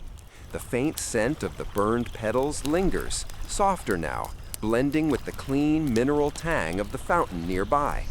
You recall reading that some scholars believe Pompeian art had a rhythm, a deliberate sequence meant to guide the viewer's emotions as they walked. Each wall told part of a story, from the serenity of morning scenes to the intimacy of afternoon feasts, ending with mythic calm as night fell. It wasn't random decoration, it was choreography for the eyes. You glance around, wondering how many pairs of eyes once traced these same lines. Guests, servants, perhaps the villa owner's children chasing each other through the columns. Their laughter would have echoed off these walls, mixing with the music, the smell of incense, the call of distant street vendors. Now, all that's left is quiet. But it's a living quiet, not an empty one. You rest your head back against the wall, gazing upward. A patch of sunlight creeps across Venus's painted face, and for an instant she looks almost real, her expression softened by the warmth. You can't help but smile at her, as though sharing a private joke across centuries. Still holding the mirror, you murmur, "Some things never change." A bee drifts between you and the wall, buzzing lazily before disappearing into a nearby pomegranate blossom. The petals quiver. You find yourself wondering whether that same species buzzed here before the eruption, before Pompeii's long sleep. Probably. Bees, unlike humans, keep their priorities clear: sunlight, nectar, repetition. You rise at last, giving the fresco one final glance. The painted figures seem to glow faintly in the fading light, caught between life and legend. You whisper a small thanks to them for staying, for keeping their colors, for watching over this quiet garden long after everyone else left. As you step away, the sound of the fountain grows clearer again. Its rhythm feels different now, deeper, slower, echoing through the colonnade like a memory you've just remembered. You follow it, feeling the garden draw you onward, as if it knows exactly where you should go next.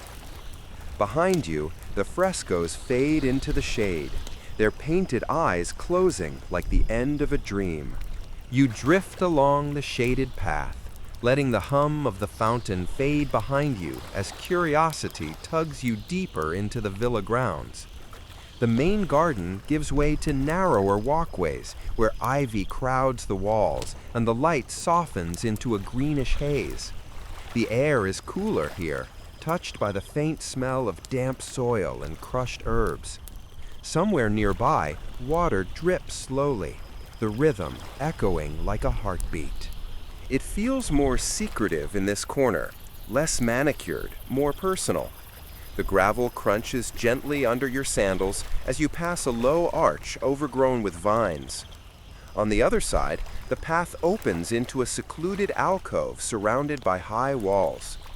You pause at the threshold, feeling as though you've stumbled into someone's private memory. This space isn't grand or ornamental. It's quiet, almost hidden. Just a few broken amphoras stacked near the wall, a small stone bench softened by moss, and an overgrown bed of myrtle and violets. A cat, the color of ash and cream, stretches across the bench, blinking at you as if mildly inconvenienced by your presence. You whisper an apology. The cat blinks once, then closes its eyes again, unimpressed. You smile. Some things truly don't change in 2,000 years. In one corner of the alcove, a small shrine stands against the wall. It's different from the household lararium you saw earlier, less formal, more personal. The plaster is cracked and part of the relief has flaked away, but you can still make out two tiny figures, one holding a basket of grapes, the other a torch. You recognize them as symbols of fertility and abundance, perhaps offerings to Priapus, the garden god known for guarding orchards and ensuring fertility. You lean closer and notice offerings at the base, a few wilted flowers, a handful of grain, and a small terracotta figurine of a bird. It's weathered smooth by time, its details nearly gone. Yet there's something tender about its presence, like someone once placed it here with care, whispering a small hope into the air. The Romans treated their gardens as living temples. Even the smallest corner could be sacred ground. Priapus statues, often comically exaggerated, stood as guardians to ward off thieves and bad luck. Historians still argue whether these figures were meant to be serious, humorous, or both. Perhaps a reminder that laughter itself was a kind of blessing. You imagine the villa's resident slipping quietly into this alcove before sunrise, lighting a lamp and leaving a few petals at the shrine. Maybe they'd murmur a simple request: good harvest, healthy children, peace in the household. Ordinary prayers that echoed the rhythm of ordinary days. A breeze passes through, rustling the leaves. Somewhere above, a pigeon coos lazily, hidden among the vines. The sound makes you smile. You approve, huh? You murmur, glancing toward the cat. The cat stretches, yawns without sound, and resumes sleeping. So much for divine witnesses. You lower yourself onto the bench beside it. The stone is cool through your clothes, and you sit quietly, listening to the garden breathe. The air smells faintly of earth and crushed mint. Your fingers brush against the broken rim of an amphora lying beside the bench. Its surface bears faint traces of red paint, perhaps once a mark of the household or just decoration. You wonder what it used to hold: olive oil, wine, or maybe water for the plants. This corner of the garden feels less curated, more real, like the space where servants came to rest or stash tools between tasks. You picture them talking softly, trading jokes, sharing figs from the trees. History tends to immortalize emperors and generals, but here it's the unseen hands that linger in the dust. You pick up a small clod of earth and crumble it between your fingers. It's rich and dark, dotted with tiny roots. Roman gardeners knew how to care for soil. They mixed composted waste, ashes, and even ground animal bones to enrich it. A strange but efficient recycling system. One scholar once called Roman compost civilization's quiet triumph, which sounds far less glamorous than marble temples, but infinitely more useful. You glance toward the shrine again. The cracked plaster catches the sunlight, and for a moment, the faint outline of the torchbearer gleams gold. The image flickers, just light, but it feels alive. You exhale slowly. Funny, you say quietly. You built all this for beauty, but it's the small places that survive best. A faint meow breaks your thoughts. The cat stands now, tail curling lazily. It regards you with an expression of faint expectation, part suspicion, part entitlement. You offer your hand, and after a brief sniff, it allows you to scratch behind its ear. Its fur is surprisingly soft, and it leans into your hand with slow approval. You chuckle. Ah, the true guardian of the garden. The cat flicks its tail and pads toward a narrow crack in the wall, slipping through effortlessly. You follow at a slower pace, pushing aside a curtain of ivy. Beyond the gap lies another secluded nook, even smaller than the last. Here, the ground dips slightly, forming a shallow basin where water has collected. The reflection shimmers, dotted with fallen petals and the occasional insect skimming across the surface. The pool is fed by a thin trickle running from a pipe half hidden in the wall, a remnant of Pompeii's remarkable plumbing. You kneel beside it. The water is cool, clean enough to see your reflection wavering faintly. You trail a finger through it, creating slow ripples that distort your face. For a moment, it's as though the garden is showing you how impermanence can be beautiful, how nothing, not even your reflection, stays the same for long. You sit back and look around. The walls here are painted too, though the colors have almost vanished. You can just make out a faint vine pattern curling upward, perhaps once bright green or gold. It's ghostly now, a memory of decoration. You think of how archaeologists often describe Pompeii's private gardens as reflections of the human psyche, spaces for meditation and emotion, tucked away behind the public grandeur of columns and fountains. This hidden corner might have been where someone came to think, or to cry, or simply to breathe. The kind of place that doesn't appear in textbooks, but holds entire worlds of feeling. A soft wind moves through again, lifting a few petals from the pool's surface. They swirl once, twice, then settle near your knee. You can't help but interpret it as a small, silent nod from the past. You lean back against the wall, closing your eyes. The sound of water dripping becomes hypnotic. Your breathing slows to match it. Inhale, drip, exhale, drip. Somewhere, faintly, you hear laughter, light and fleeting, like an echo carried from another courtyard. Perhaps it's memory, perhaps imagination. Either way, it fits. The garden feels fuller now, as though invisible figures have stepped quietly back into their places. You open your eyes again, half expecting to see them. A woman gathering herbs, a child chasing the cat, a gardener mending a pot. But the alcove remains still, save for the trembling of leaves in the sunlight. You smile at the thought that maybe that's enough. The quiet itself is a kind of company. You rise slowly, brushing the dust from your hands. The air feels different now, lighter, like the garden has shared one of its secrets and is content to let you go. Before leaving, you take one last look at the small shrine. The cracked plaster glows softly in the afternoon light, the faint figures almost vanishing into gold. You whisper a small thank you to the gods, to the gardener, to whoever once loved this forgotten space enough to leave offerings. Then you turn back toward the main path. The vines part as you pass through, closing gently behind you like a curtain. Ahead, the fountain's sound grows clearer again, guiding you back to the open courtyard. For a moment, you glance over your shoulder.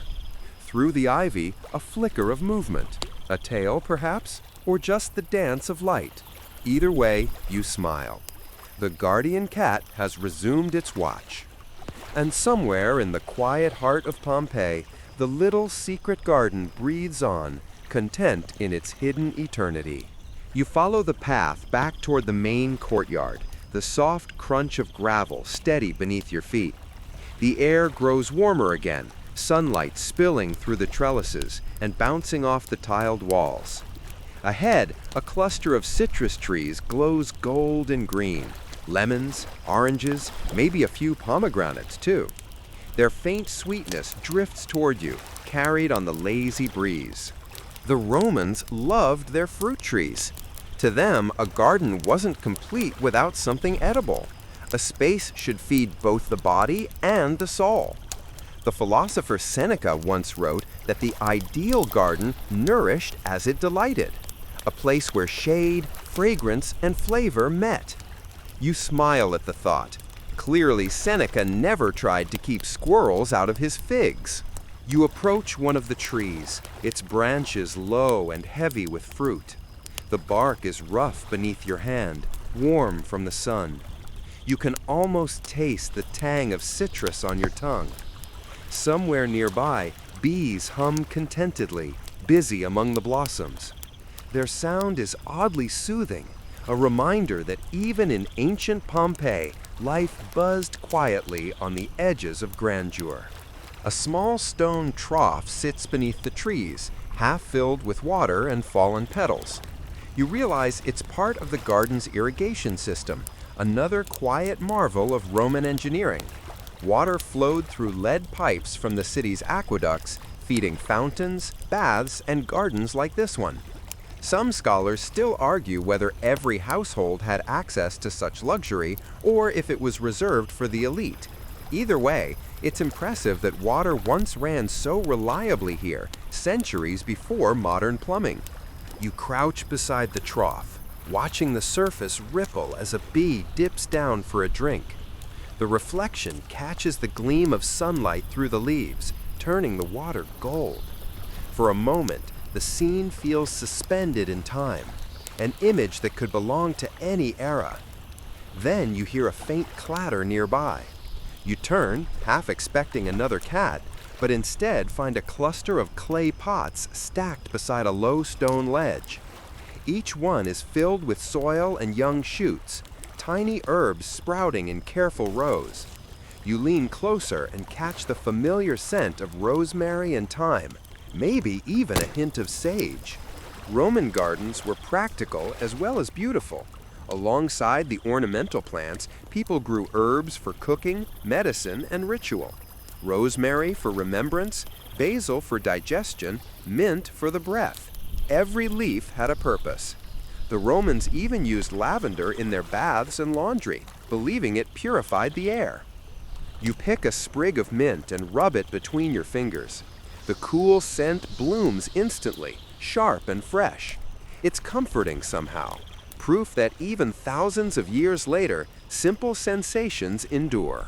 A narrow path winds between the herb pots toward a low brick wall. You follow it, and as you round the corner, the view opens again. An open kitchen garden stretches before you. The soil here is neatly divided into raised beds, edged with stones. Each bed holds a different crop: lettuces, onions, maybe even broad beans. The greenery contrasts with the pale stucco walls, making the whole space look alive and orderly. You imagine the gardener tending this patch in the early morning, kneeling, pruning, humming quietly to himself as the sun rises. It's a scene that might have happened every day, unnoticed but essential. Historians still debate whether wealthy Romans personally tended their gardens or left it to slaves and servants. But either way, someone's hands were always in this soil. You brush your palm over the leaves of a lettuce head. The texture is soft, velvety, almost fragile. Somewhere in the distance, you hear the faint clang of metal, perhaps from the villa's kitchen. You smile. Dinner preparation, most likely. Even in ancient times, no garden existed entirely separate from the table. Near the back of the garden, a small structure stands partially shaded by fig trees. It looks like a simple shed, but as you draw closer, you notice shelves lined with amphorae and jars. Inside, the air smells faintly of vinegar and herbs. This must have been a storage area, a place where oils, pickled vegetables, and dried fruits were kept. You step inside, your eyes adjusting to the dim light. The walls are cool, the floor covered in packed earth. One jar sits open, revealing dried olives shriveled like dark marbles. Another holds what appears to be dried figs, flattened and wrapped in thin leaves. You can almost imagine the cook opening these jars on a warm evening, preparing a small feast from the garden's bounty. It's easy to forget, but food preservation was an art form here. Without refrigerators, Romans relied on salt, smoke, and sun. Some recipes, written by the gourmand Apicius, describe preserving fruits in honey or vinegar to last through the winter. You picture a Roman kitchen bustling with these ingredients: olive oil gleaming, herbs hanging from beams, the air thick with the scent of garlic and pepper. You step back into the sunlight, blinking against the brightness. The fig trees overhead ripple in the breeze, their leaves casting playful shadows on the ground. A ripe fig dangles within reach, purple and plump. You pluck it gently and split it open. The inside glows pinkish gold. For a moment, the world seems to pause around you. The smell is sweet, almost floral. You laugh softly. "Don't worry," you whisper to the empty air. "I won't eat it. Time travelers probably shouldn't snack on artifacts." Still, it's tempting. A few steps away, a row of grapevines climbs along a pergola, their tendrils curling around the wood like lazy serpents. The grapes are small and dusty, not yet ripe. In late summer, this part of the garden would have been alive with color and movement. Servants picking fruit, baskets filling fast, laughter echoing between the walls. Wine was central to Roman life, not just for drinking, but for ritual, medicine, even cleaning wounds. Historians still argue whether Pompeii's wine was actually good or merely abundant. Some claim the volcanic soil made the flavor rich and distinctive. Others suspect it was rough stuff, usually mixed with honey or herbs to make it bearable. You like to think the truth sits somewhere in between, like most things in history. As you wander farther, the path leads toward a small open-air dining area, a triclinium, where people once reclined on couches to eat beneath the sky. The space is bordered by flowering shrubs and shaded by vines. You can almost hear the clinking of dishes and the murmur of conversation from long ago. 3 stone couches surround a low table, their surfaces smooth from centuries of use. On warm evenings, this would have been the heart of the villa's leisure, the owners lounging, sipping watered wine, and watching the sky fade to violet. The Romans believed that dining outdoors brought them closer to the gods, particularly Bacchus, who ruled over wine and pleasure.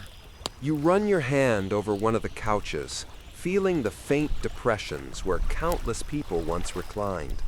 You imagine laughter, stories, maybe the faint sound of a lyre drifting through the air.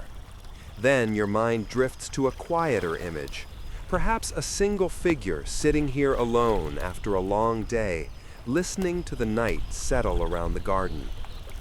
You lower yourself onto the edge of the stone couch. The seat is cold at first, then slowly warms beneath you. The faint rustle of leaves above provides the only soundtrack. You tilt your head back, gazing at the sky framed by the pergola. A few wisps of cloud drift lazily past.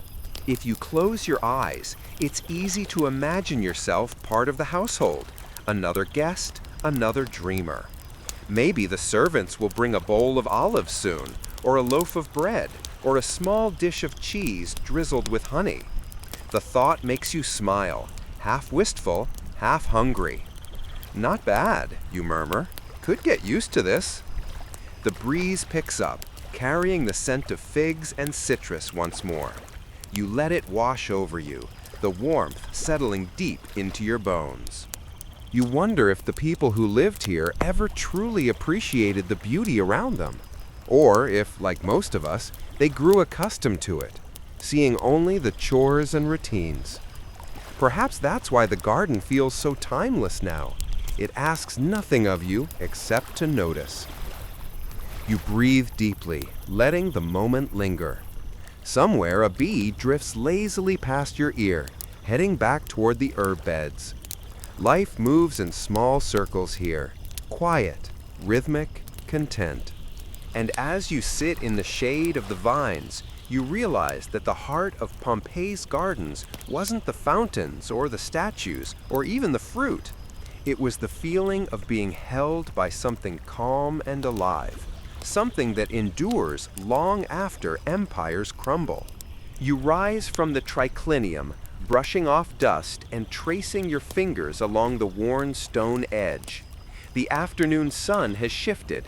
Golden beams slant across the courtyard, highlighting patterns in the tiles and catching the edges of leaves like molten light.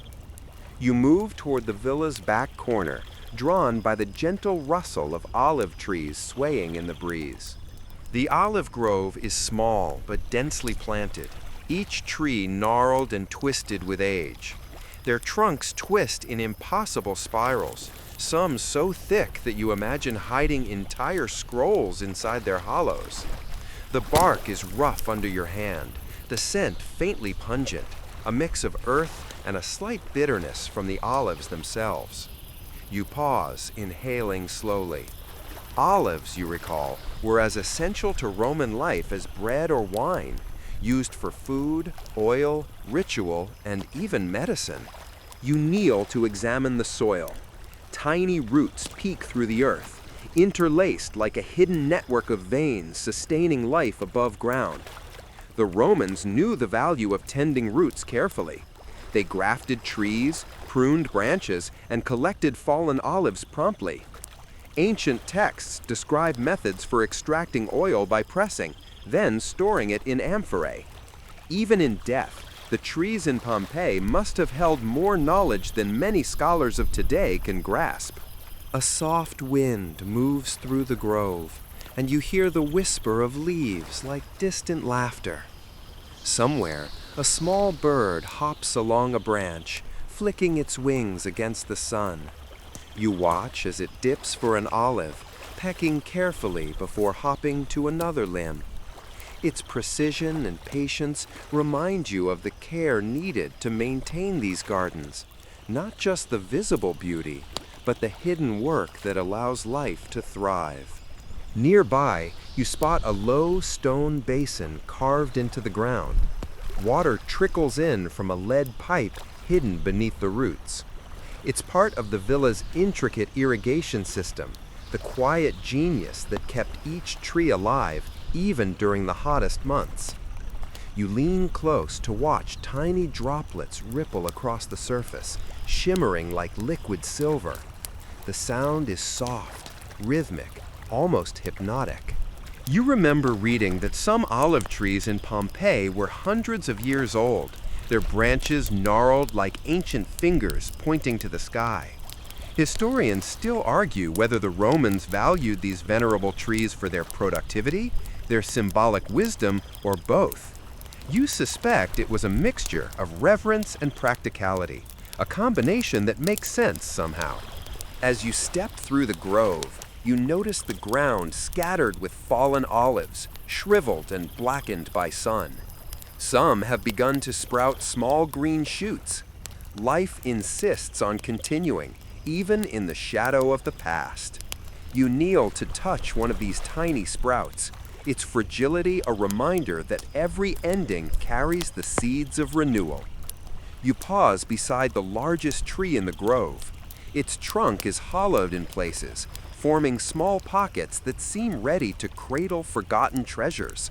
Perhaps a coin, a dropped bracelet, or a clay token left by a child centuries ago. You imagine reaching in and finding a tiny piece of history, a moment frozen. A faint sound draws your attention upward, the flutter of fabric, the subtle shift of a pergola curtain above the central path. A servant steps into view, carrying a basket of harvested olives. Her movements are deliberate, practiced, each step measured to avoid disturbing the fruit. You smile to yourself.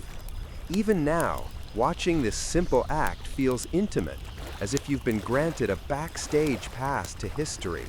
She bends to place the basket on the ground and hums softly.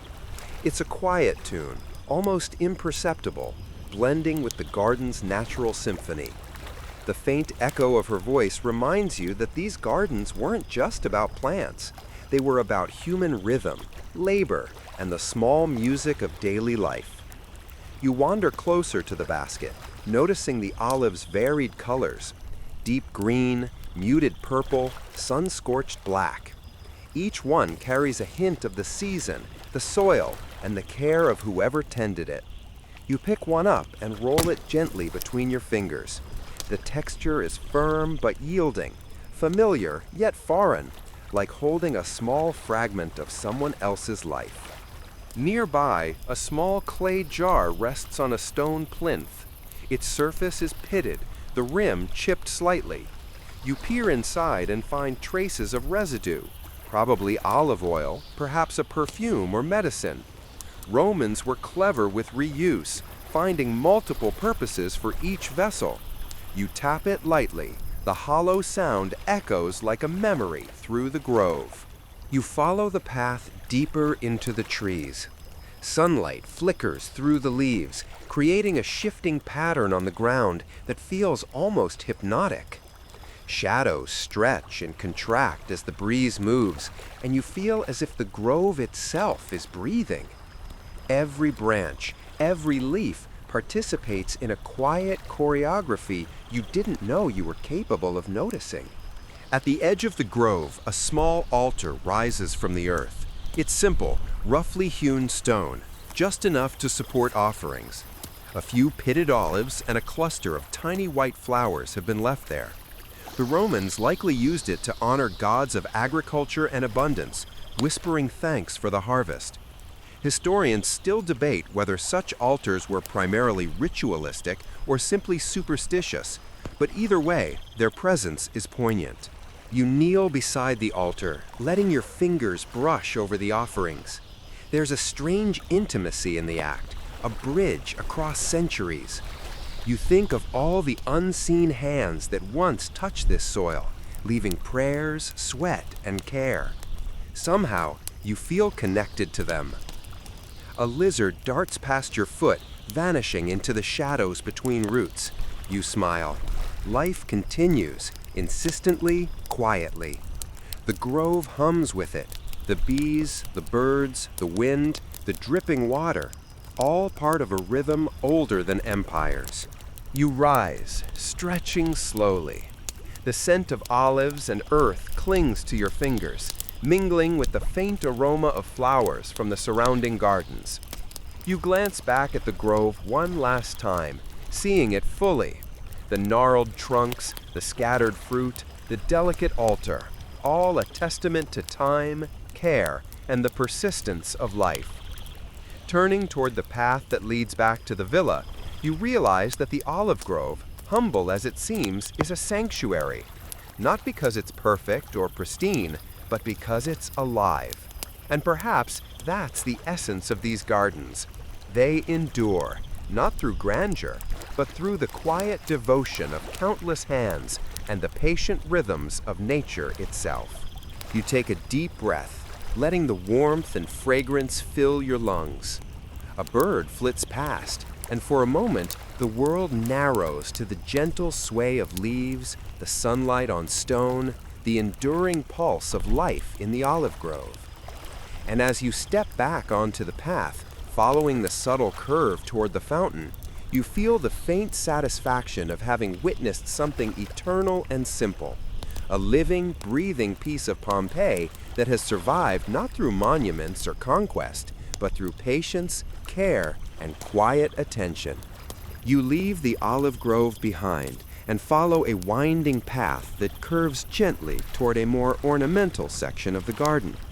The sunlight filters through a lattice of vines overhead, dappling the gravel in a shifting mosaic of gold and green. The air is thick with warmth, yet there's a faint freshness, a mingling of scents, citrus, fig, and the faint perfume of roses left to bloom in the sun. As you step closer to the center, you notice a rectangular reflecting pool bordered with low marble slabs. The water lies perfectly still, catching fragments of sky and leafy shadows. Tiny fish dart beneath the surface, so small they almost appear like glimmering brushstrokes. You kneel at the edge, dipping a fingertip into the water. The coolness spreads slowly, a gentle contrast to the warm air. Reflecting pools were common in Roman gardens, designed to mirror not just the sky, but the spirit of the space. Historians still argue whether these pools were primarily decorative or had symbolic purposes, some suggesting they represented the boundary between the earthly and divine. To you, it feels like a pause in the day, a mirror to slow down and notice the subtleties around you. You rise and walk around the pool, noting small mosaics lining its edge. Tiny stones form geometric patterns, diamonds, waves, interlocking circles. The colors are muted with age, but still vivid enough to convey meticulous care. Romans considered mosaics a mark of refinement, a subtle luxury that transformed utilitarian spaces into art. Here, the tiles hum with centuries of sunlight, shadow, and water. Alongside the pool, flowering shrubs, lavender, rosemary, and small white roses lean toward the water, their reflections doubled. You lean over to inhale the fragrance, warm, herbal, and faintly sweet. A bee hovers nearby, dipping into lavender blooms with the gravity of its eternal mission. Beyond the pool, a low hedge forms a boundary for a small labyrinthine section of the garden. It's simple, more playful than formal, winding just enough to invite exploration without causing frustration. You step inside, brushing past the soft green leaves of boxwood hedges.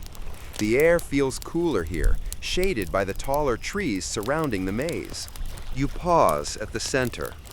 The space is intimate, private, enclosed, yet open enough for sunlight to dance across the leaves. A bird chirps from above, breaking the silence with a cheerful insistence.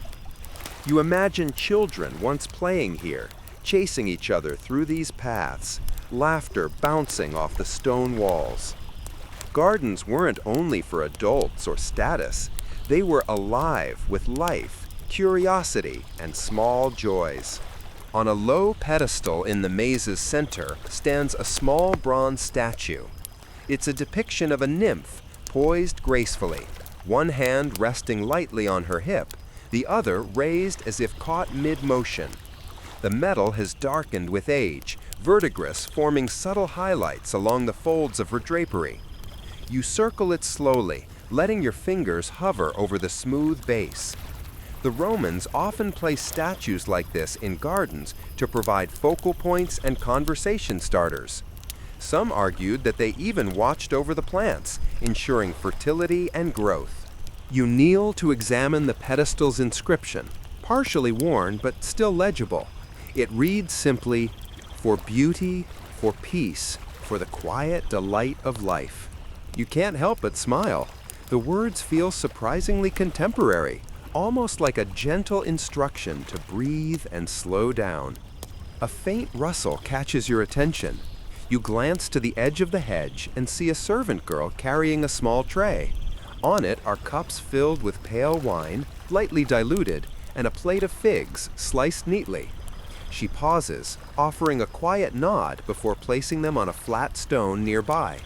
You feel a pang of recognition, like stepping back into a moment frozen in time. You sit cross-legged beside the tray, savoring the ritual. The figs are plump and sweet, the wine refreshing against the warmth of the afternoon.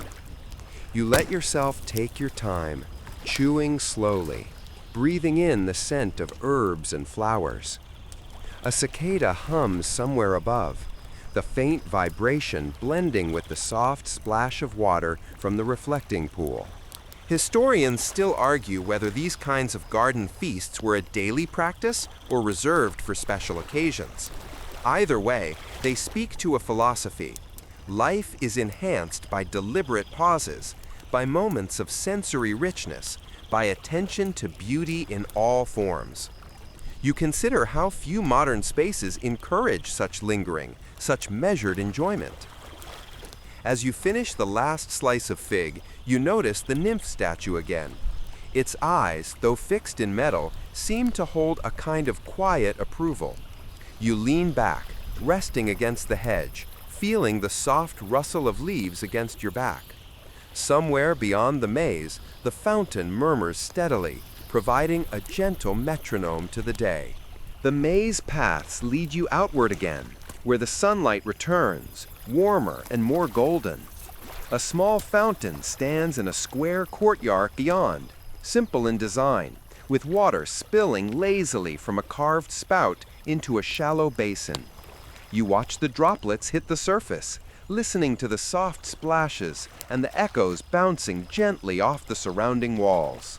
Roman gardens often incorporated water in multiple forms, reflecting pools, fountains, and channels, all to create a sense of serenity and rhythm. The sound of water masked street noise and brought coolness and movement to spaces that could otherwise feel static. You find yourself closing your eyes briefly, letting the murmuring water fill your awareness. A butterfly flits by, landing on a rose near the fountain. Its wings are patterned in shades of ochre and violet, delicate yet vivid. You watch it hover, sip nectar, then lift off in a sudden, effortless arc. Small life persists in quiet ways, and the garden rewards patience with these gentle surprises. You take a slow walk around the courtyard, noting the balance of symmetry and improvisation. Paths are straight where they must be, curves are soft where pleasure outweighs precision. Trees, shrubs, and flowering plants intermingle, offering both fragrance and shade. It feels as though every choice has been made with care, yet nothing seems rigid or overly formal. You stop at a small stone bench by the fountain, letting your fingers trail across the cool marble. Sunlight glints off the water, scattering reflections onto the nearby walls. For a moment, you imagine sitting here daily, perhaps writing letters, sketching, or simply watching the clouds drift by. The tranquility is palpable, a timeless invitation to slow down. Even as shadows lengthen, the garden seems to hum softly with life. The nymph, the reflecting pool, the maze, the fountain, they form a constellation of quiet pleasures, each amplifying the other. You realize that in Pompeii, the garden was more than decoration. It was a sanctuary, a rhythm, a way of being fully present. A small wind carries the faint scent of lavender and thyme.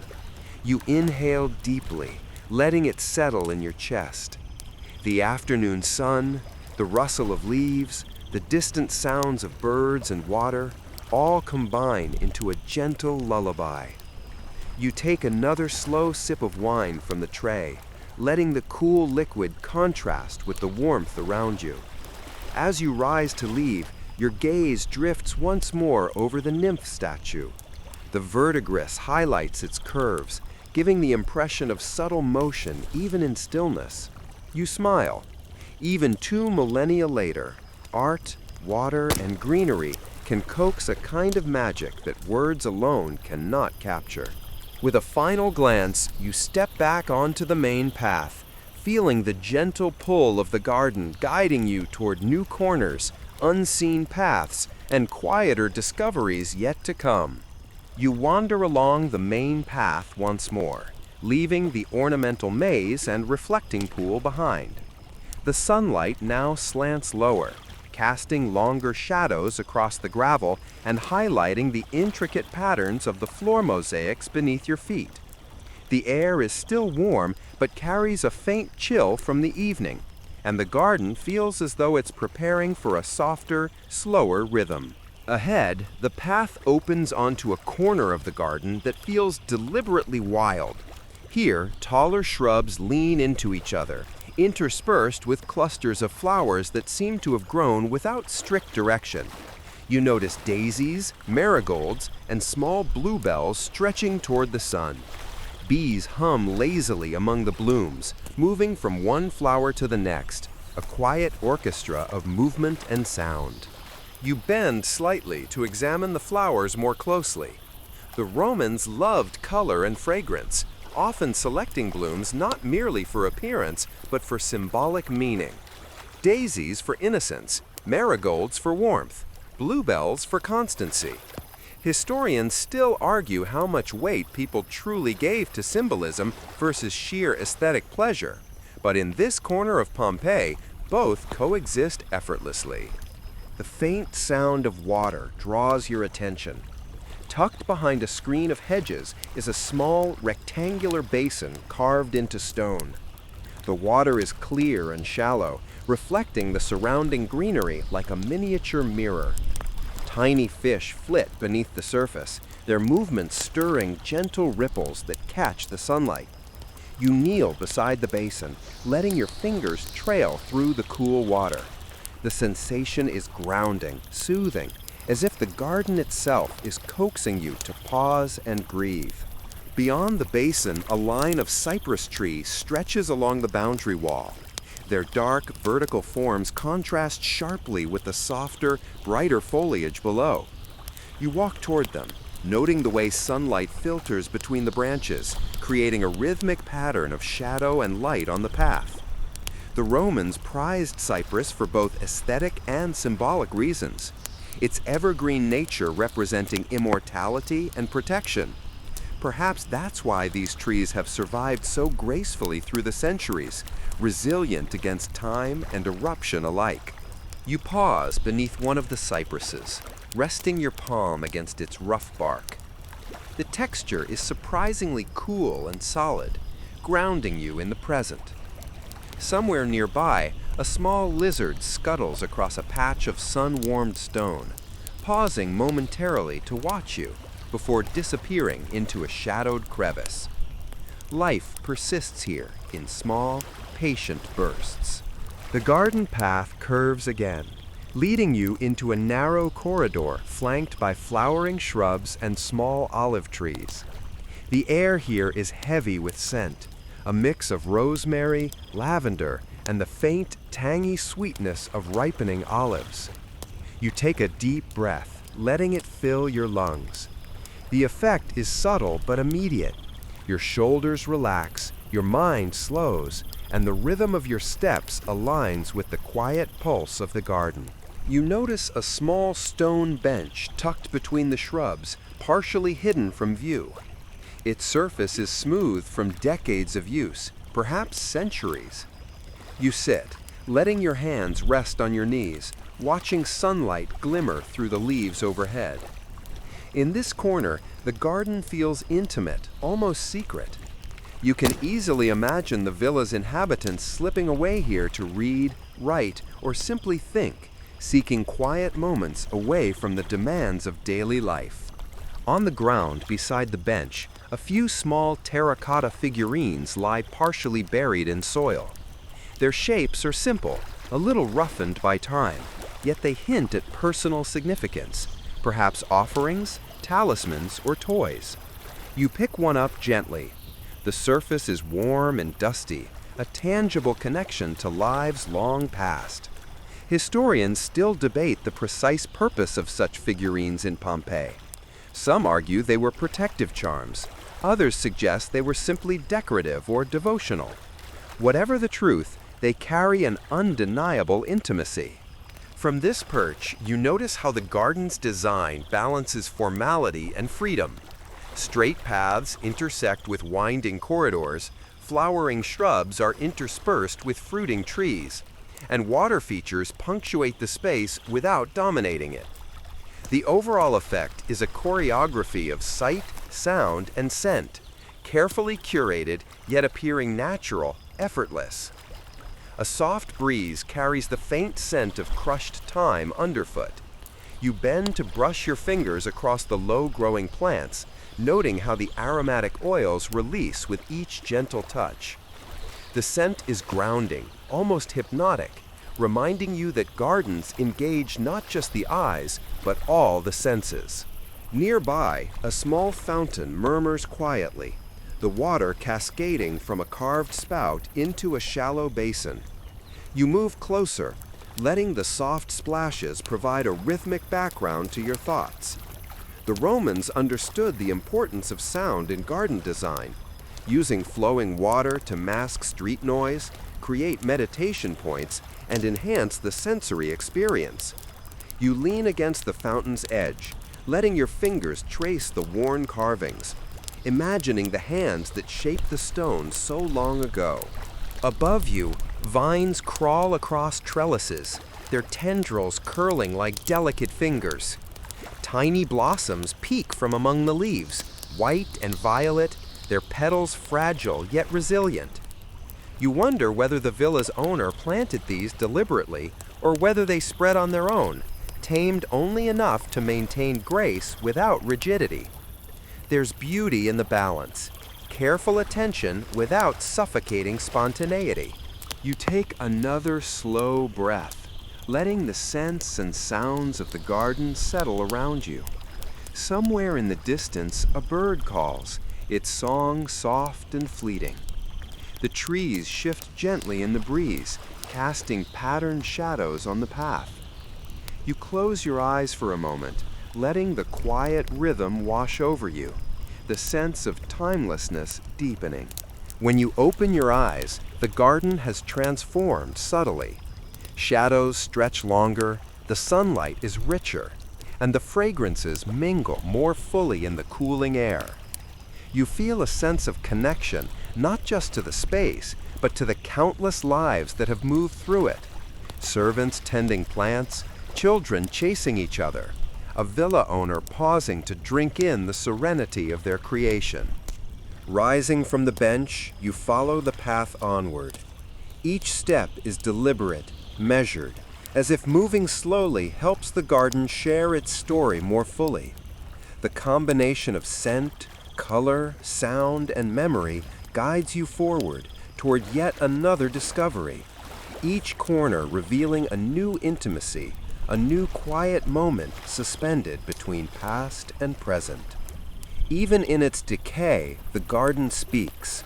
The plants, statues, and water features offer a chorus of subtle messages. Notice, breathe, linger, appreciate. You realize that Pompeii's gardens weren't only spaces for the living. They were invitations to mindfulness, reflections of a philosophy that valued both beauty and present. And so you continue, each step deepening your sense of calm, each breath aligning with the gentle rhythm of this ancient, enduring sanctuary. The path curves once more, leading you away from the secluded herb and flower areas into a part of the garden that feels slightly more formal. Marble columns rise along the edges of a broad walkway, their surfaces warmed by the sun, creating soft shadows that stretch across the pale gravel. You pause to run your fingers along the smooth stone, tracing the subtle fluting carved by skilled hands. It's easy to forget how much labor went into these details, each groove a quiet testament to craftsmanship and patience. Above, trellises support vines heavy with grapes, their tendrils curling around the wood in graceful spirals. Some clusters are still green, small and tight, while others hang plump and purple, catching sunlight like miniature jewels. You inhale the faint, sweet aroma, imagining the harvest that awaits. Romans prize grapes not just for wine, but for table fruit and ritual, carefully monitoring each vine throughout the growing season. Historians still argue how much personal attention the villa owners themselves devoted versus their staff. Either way, someone's hands shaped this growth with deliberate care. You wander closer to the pergola, noticing the interplay of light and shadow. The sun filters through leaves, casting delicate patterns on the ground. The air carries a mingling of scents, the faint bitterness of grape leaves, the warmth of sun-baked stone, and the subtle perfume of nearby flowering shrubs. You pause, closing your eyes to savor the combination. There's a slow, meditative rhythm here, almost like the garden itself is breathing in time with you. On one side of the walkway, a low fountain burbles quietly, water cascading from a carved lion's head into a shallow basin. You kneel beside it, watching the water ripple and shimmer. Tiny insects skim the surface, their movement creating gentle, concentric circles. It's a simple scene, yet profoundly satisfying. A small, self-contained ecosystem within the grander garden.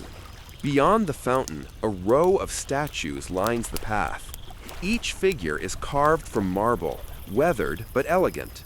You recognize familiar motifs, nymphs, satyrs, and small cherub-like figures holding garlands or instruments. Some are nearly intact, while others are worn, their features softened by time. You circle them slowly, noticing how light changes their appearance with each step. The statues are both decorative and symbolic, reminders of myth and philosophy woven seamlessly into daily life.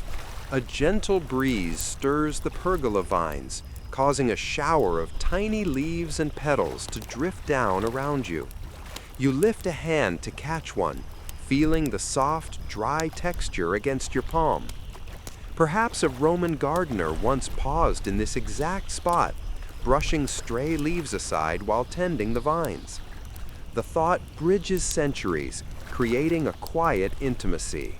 You continue along the marble walkway until the path bends, revealing a small terrace overlooking the garden below. From here, you see a panorama of the villa grounds, neatly trimmed hedges, flower beds, reflecting pools, and scattered fruit trees. The garden feels both vast and enclosed, a carefully curated balance between order and natural spontaneity. You take a deep breath, letting your eyes roam over the landscape, noting the way sunlight flickers across leaves and water, the way shadows shift with gentle inevitability. At the terrace edge, a stone bench invites you to sit. You lower yourself slowly, letting the smooth surface support you. From this vantage point, the garden's symphony of sights, sounds, and scents is more apparent. The faint murmur of fountains, the whisper of leaves in the breeze, the distant hum of bees among blossoms. Each element contributes to the tranquil rhythm of the space.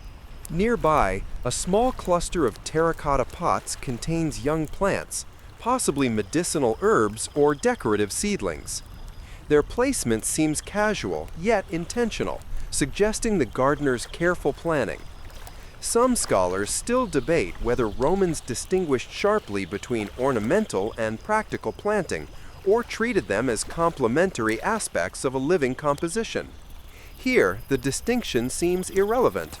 Each plant contributes to harmony and purpose. A sudden movement catches your eye. A small bird hops along the terrace railing, pausing to peck at seeds hidden in the stone's crevices. Its quick, jerky movements contrast with the garden's languid rhythm, yet somehow feel part of the same flow.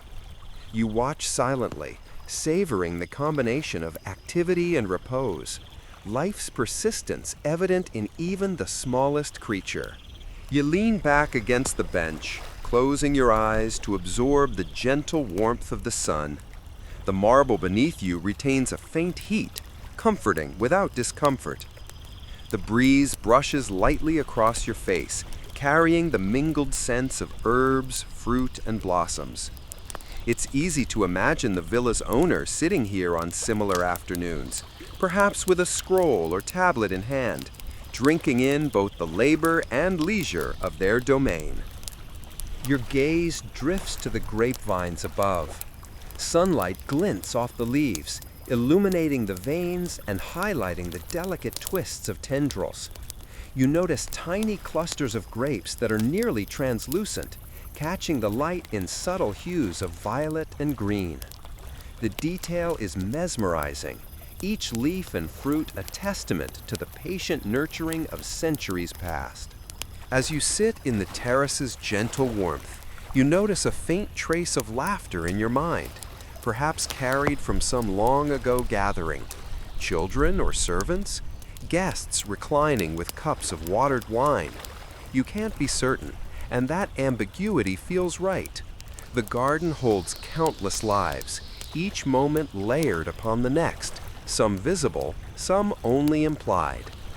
You rise slowly, letting your hands brush over the bench's edges. The terrace has offered you a perspective, both literal and metaphorical, a chance to see the garden as a whole, yet remain immersed in its smallest details. You continue along the path, descending back toward the main garden, each step measured, as though the space itself encourages mindfulness. At the base of the steps, the pergola ends, and you enter a corridor flanked by low, flowering shrubs. The scent of roses intensifies, mingling with lavender and mint. Tiny bees and insects flit among the blossoms, their soft hum forming an accompaniment to the murmur of fountains in the distance. You pause, letting the intricate layering of smell, sound, and sight settle over you. You notice a low stone basin tucked among the shrubs, its water smooth and reflective.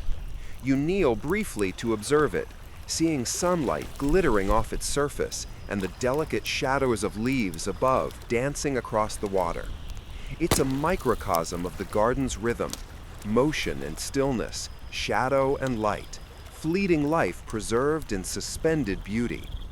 You straighten and continue along the path, aware of the subtle transition between spaces, the movement from terrace to corridor, from formal to intimate, from sunlight to shade.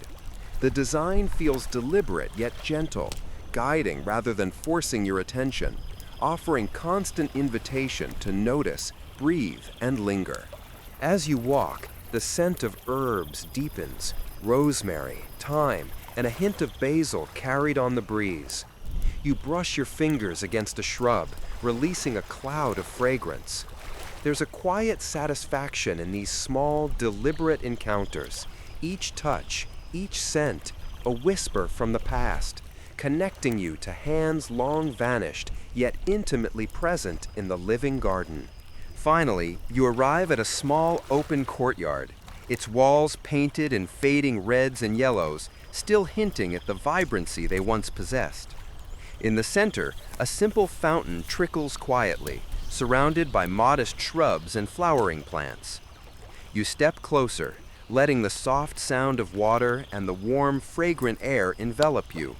Here, in this transitional space, you sense the heartbeat of Pompeii's gardens, a balance of artistry and utility, of presence and passage, of life remembered and life ongoing.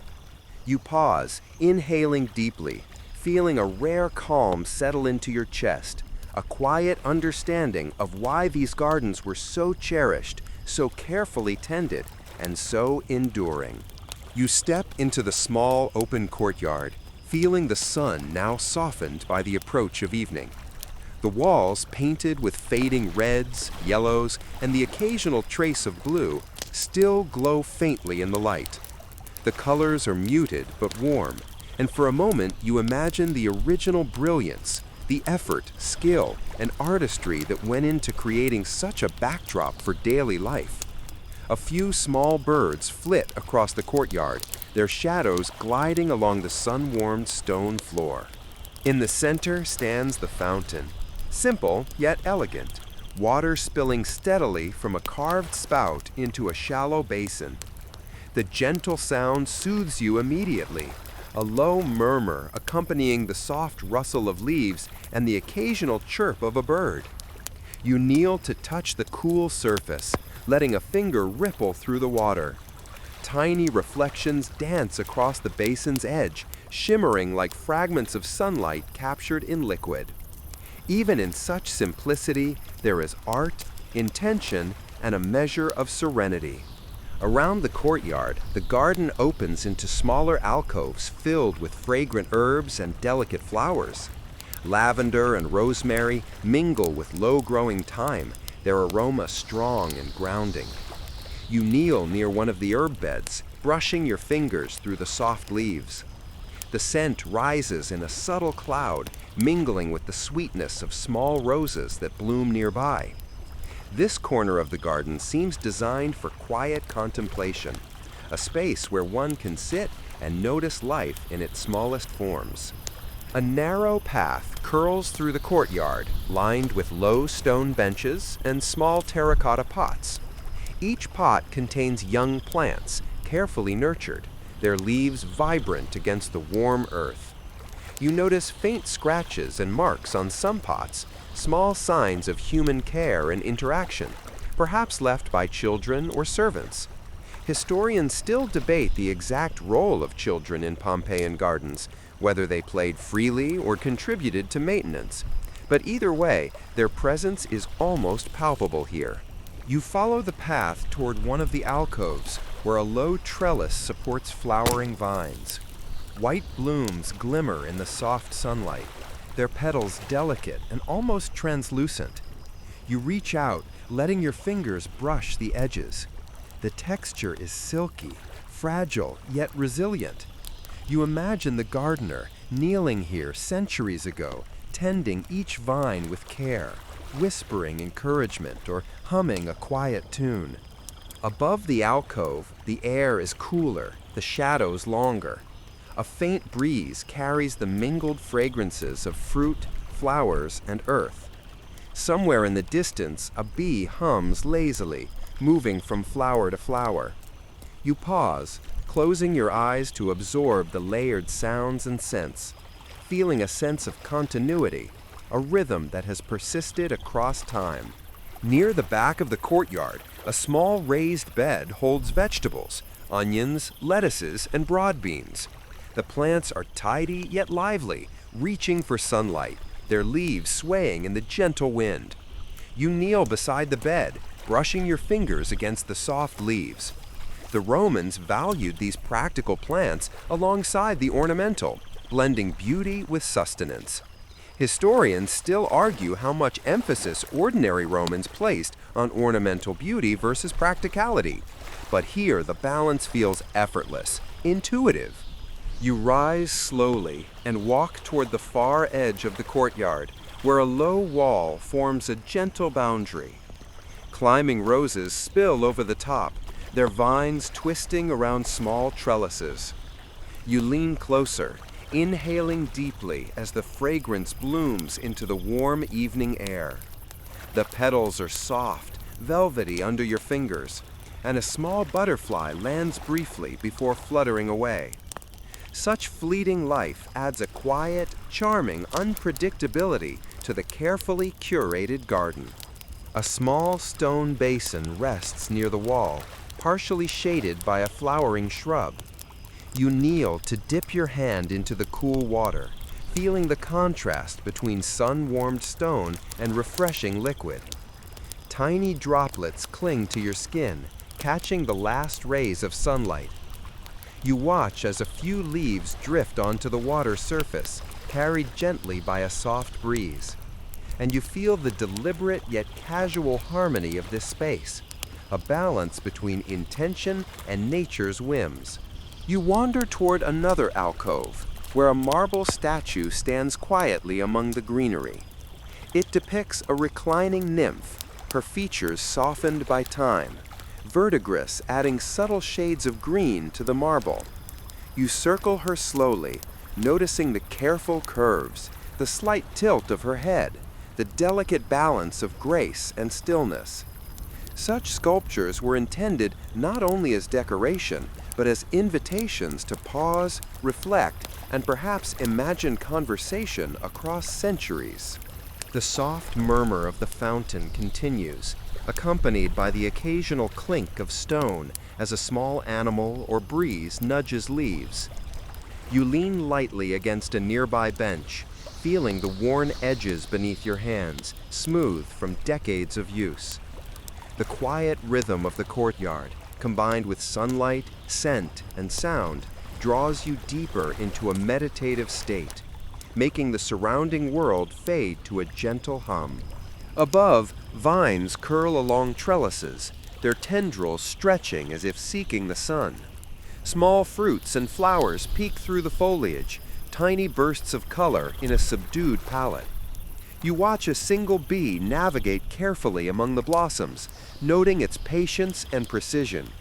Life continues, small but persistent, thriving quietly within human design. You follow the path toward the garden's exit, noting subtle transitions in plantings and light. Each corner feels intentional yet natural, leading the eye and senses seamlessly from one experience to the next. It's a choreography of subtle movements and soft textures, of sight, scent, and sound, every detail contributing to the overall calm. Before leaving, you pause one last time in the center of the courtyard, letting the ambience sink fully into your awareness. The warmth of stone, the fragrance of herbs and flowers, the gentle murmur of fountains, and the quiet life of birds and insects, all combine to form a layered, enduring presence. You breathe deeply, letting the garden's timelessness settle over you. Here, in this quiet corner of Pompeii, you recognize the essence of the Roman garden. Not just a collection of plants and structures, but a living sanctuary, a rhythm, a quiet choreography designed to slow time and invite presence. You step slowly toward the path leading onward, carrying with you the lingering serenity of the courtyard and the soft, gentle pulse of life sustained across centuries. The final stretch of your stroll winds along a narrow path flanked by low hedges, sunlight now softened to a gentle amber glow as evening approaches. You notice how shadows have lengthened, the air carrying a slight coolness from the shifting breeze. The garden seems to exhale with the day, each plant, tree, and fountain settling into the quiet rhythm of dusk. You follow the path slowly, feeling a deepening sense of connection to the space and the countless hands that have tended it over the centuries. Ahead, you see a small, secluded courtyard tucked behind flowering shrubs and olive trees. A low fountain murmurs gently at its center, water rippling in soft, hypnotic patterns. You kneel beside the basin, letting your fingers trace the cool surface. Tiny leaves float along the edges, drifting with the current, carried almost imperceptibly by the gentle trickle of water. There's a simple, unspoken elegance here, a testament to the Romans' understanding of space, rhythm, and sensory harmony. Historians still debate whether these quiet corners were primarily intended for meditation, conversation, or solitary reflection. But to you, the purpose feels self-evident. You rise and follow a curved path lined with fragrant herbs, rosemary, thyme, and basil, interspersed with small flowering plants. Their combined aroma drifts softly into the air, mingling with the faint sweetness of nearby roses. A small lizard darts along the gravel, pausing to survey the quiet space before disappearing beneath a stone. Life, persistent yet gentle, continues its subtle dance in the garden's embrace. A marble bench invites you to pause. You lower yourself, letting your hands rest on its smooth surface, cool against the waning warmth of the day. Above, vines twist gracefully along a trellis, their tendrils reaching toward the fading sunlight. Tiny blossoms peek out from the leaves, delicate and understated, catching the amber glow in a fleeting shimmer. You inhale deeply, letting the mingled scents, warmth, and sound envelop you. Nearby, a small statue depicts a nymph holding a garland, her features softened by time. You circle her slowly, noticing the play of light across marble and verdigris. The sculpture is neither grand nor imposing, yet it draws your attention effortlessly. It is as though she watches over the courtyard, a quiet sentinel preserving serenity and grace. The Romans often used statues in gardens as points of focus, aesthetic pleasure, and symbolic presence, though historians still debate the extent to which these figures were spiritual, ornamental, or purely decorative. You rise and wander toward the outer edges of the courtyard, where the garden's design blurs the line between deliberate order and natural growth. Olive trees and flowering shrubs intermingle freely, creating pockets of shade and sunlight. You pause beneath one particularly gnarled olive, resting your palm against its textured trunk. It is sturdy, ancient, and yet alive, a living memory of countless seasons, caretakers, and quiet moments. As evening deepens, the soundscape shifts. The gentle trickle of fountains harmonizes with the distant hum of cicadas and the soft flutter of wings. A single bird calls faintly, echoing across the garden. You notice the subtle changes in scent as well. Herbs release a stronger fragrance in the cooling air. Flowers deepen in sweetness, and the warm stone retains just enough residual heat to feel comforting. Each element combines into a multi-layered sensory experience that lulls you into a meditative awareness. A small clay pot rests near the fountain, partially buried in moss. You kneel to examine it, brushing away tiny leaves. Its surface is rough, worn by centuries, yet it hints at purpose, perhaps holding water, oil, or small offerings. You tap lightly, producing a hollow, resonant sound. Such simple objects carry stories, intimate glimpses into daily life, tasks, and rituals long past. You think of the people who once moved through this space, tending plants, refilling water basins, or pausing in quiet reflection, much as you do now. You step further into the courtyard, following a subtle curve in the path that leads toward a small exit shaded by overhanging vines. The garden feels alive yet peaceful, vibrant yet slow. You take a deep breath, letting the scents, warmth, and ambient sounds of water, wind, and insects fill you completely. The rhythm of the garden seems to synchronize with your own, a quiet, meditative cadence that has endured across centuries. Before leaving, you pause one last time at the fountain. You lean lightly on its edge, letting your eyes trace the gentle ripples, the interplay of shadow and light, the subtle glimmer of leaves floating on water. In this moment, the garden feels infinite, a timeless sanctuary, carrying the whispers, hands, and care of countless generations. You inhale deeply, savoring the lingering warmth, the calm, and the quiet beauty of this space. And as you rise and take your final steps along the path leading out of the courtyard, you carry with you the essence of Pompeii's gardens, a careful blend of sensory delight, human care, and nature's persistence. The winding paths, fragrant herbs, gnarled trees, and subtle sculptures remind you that even centuries later, a garden's quiet rhythm can reach across time, offering serenity, reflection, and a gentle reminder to breathe and linger in the present. You let the evening air settle around you, feeling the fading warmth and the gentle hush of the approaching night. The scent of flowers and herbs lingers in your memory, as does the soft murmur of water and the subtle rustle of leaves. Life continues quietly, patiently, beautifully.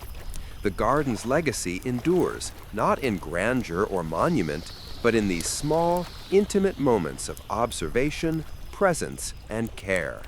Slowly, deliberately, you close your eyes for one last breath, letting the peace of the garden sink into your body and mind. The fading sunlight, the gentle textures of stone, the faint scent of herbs and blooms, all combine into a soft lullaby for the senses. You feel a profound calm, a quiet satisfaction in having wandered through this living, breathing history, aware of the continuity and care embedded in every leaf, stone, and drop of water. And now, as the garden settles into the embrace of evening, you let your mind drift along with it, letting each sensation fade gently, carrying with you the serenity of a place that has endured, thrived, and whispered its quiet beauty across centuries. Breathe deeply, letting the garden's calm linger around you. The warmth of the stone beneath your feet, the soft murmur of fountains, and the subtle rustle of leaves create a gentle rhythm that eases your mind. The scents of rosemary, thyme, lavender, and roses mingle softly, forming a fragrant embrace that encourages stillness. The sun has dipped lower, casting long, soothing shadows, and the air cools ever so slightly, inviting relaxation. Imagine the quiet movement of birds and insects, the delicate sway of vines and branches, the gentle shimmer of water in pools and fountains. Life continues here with a patient, unhurried rhythm, a reminder that even the smallest actions, touching a leaf, noticing a flower, listening to running water, can bring calm and grounding. You are part of this continuity now, a quiet observer within a living tapestry that has endured centuries. Let the images of gnarled olive trees, marble statues, reflecting pools, and fragrant herb beds fade slowly, one by one, into a soft haze. Remember the delicate balance of order and spontaneity, the careful attention and the effortless beauty of Pompeii's gardens. These sensations, gentle and persistent, can accompany you as you drift. Now, dim the lights, allow your body to sink into comfort, and let the garden's quiet heartbeat guide you toward rest. Every breath carries a sense of peace, every exhalation releases tension. You are safe, calm, and embraced by centuries of gentle care and natural beauty. Close your eyes, feel the lingering warmth, the soft fragrances, the quiet murmur of flowing water, and let sleep carry you gently into the night. Sweet dreams.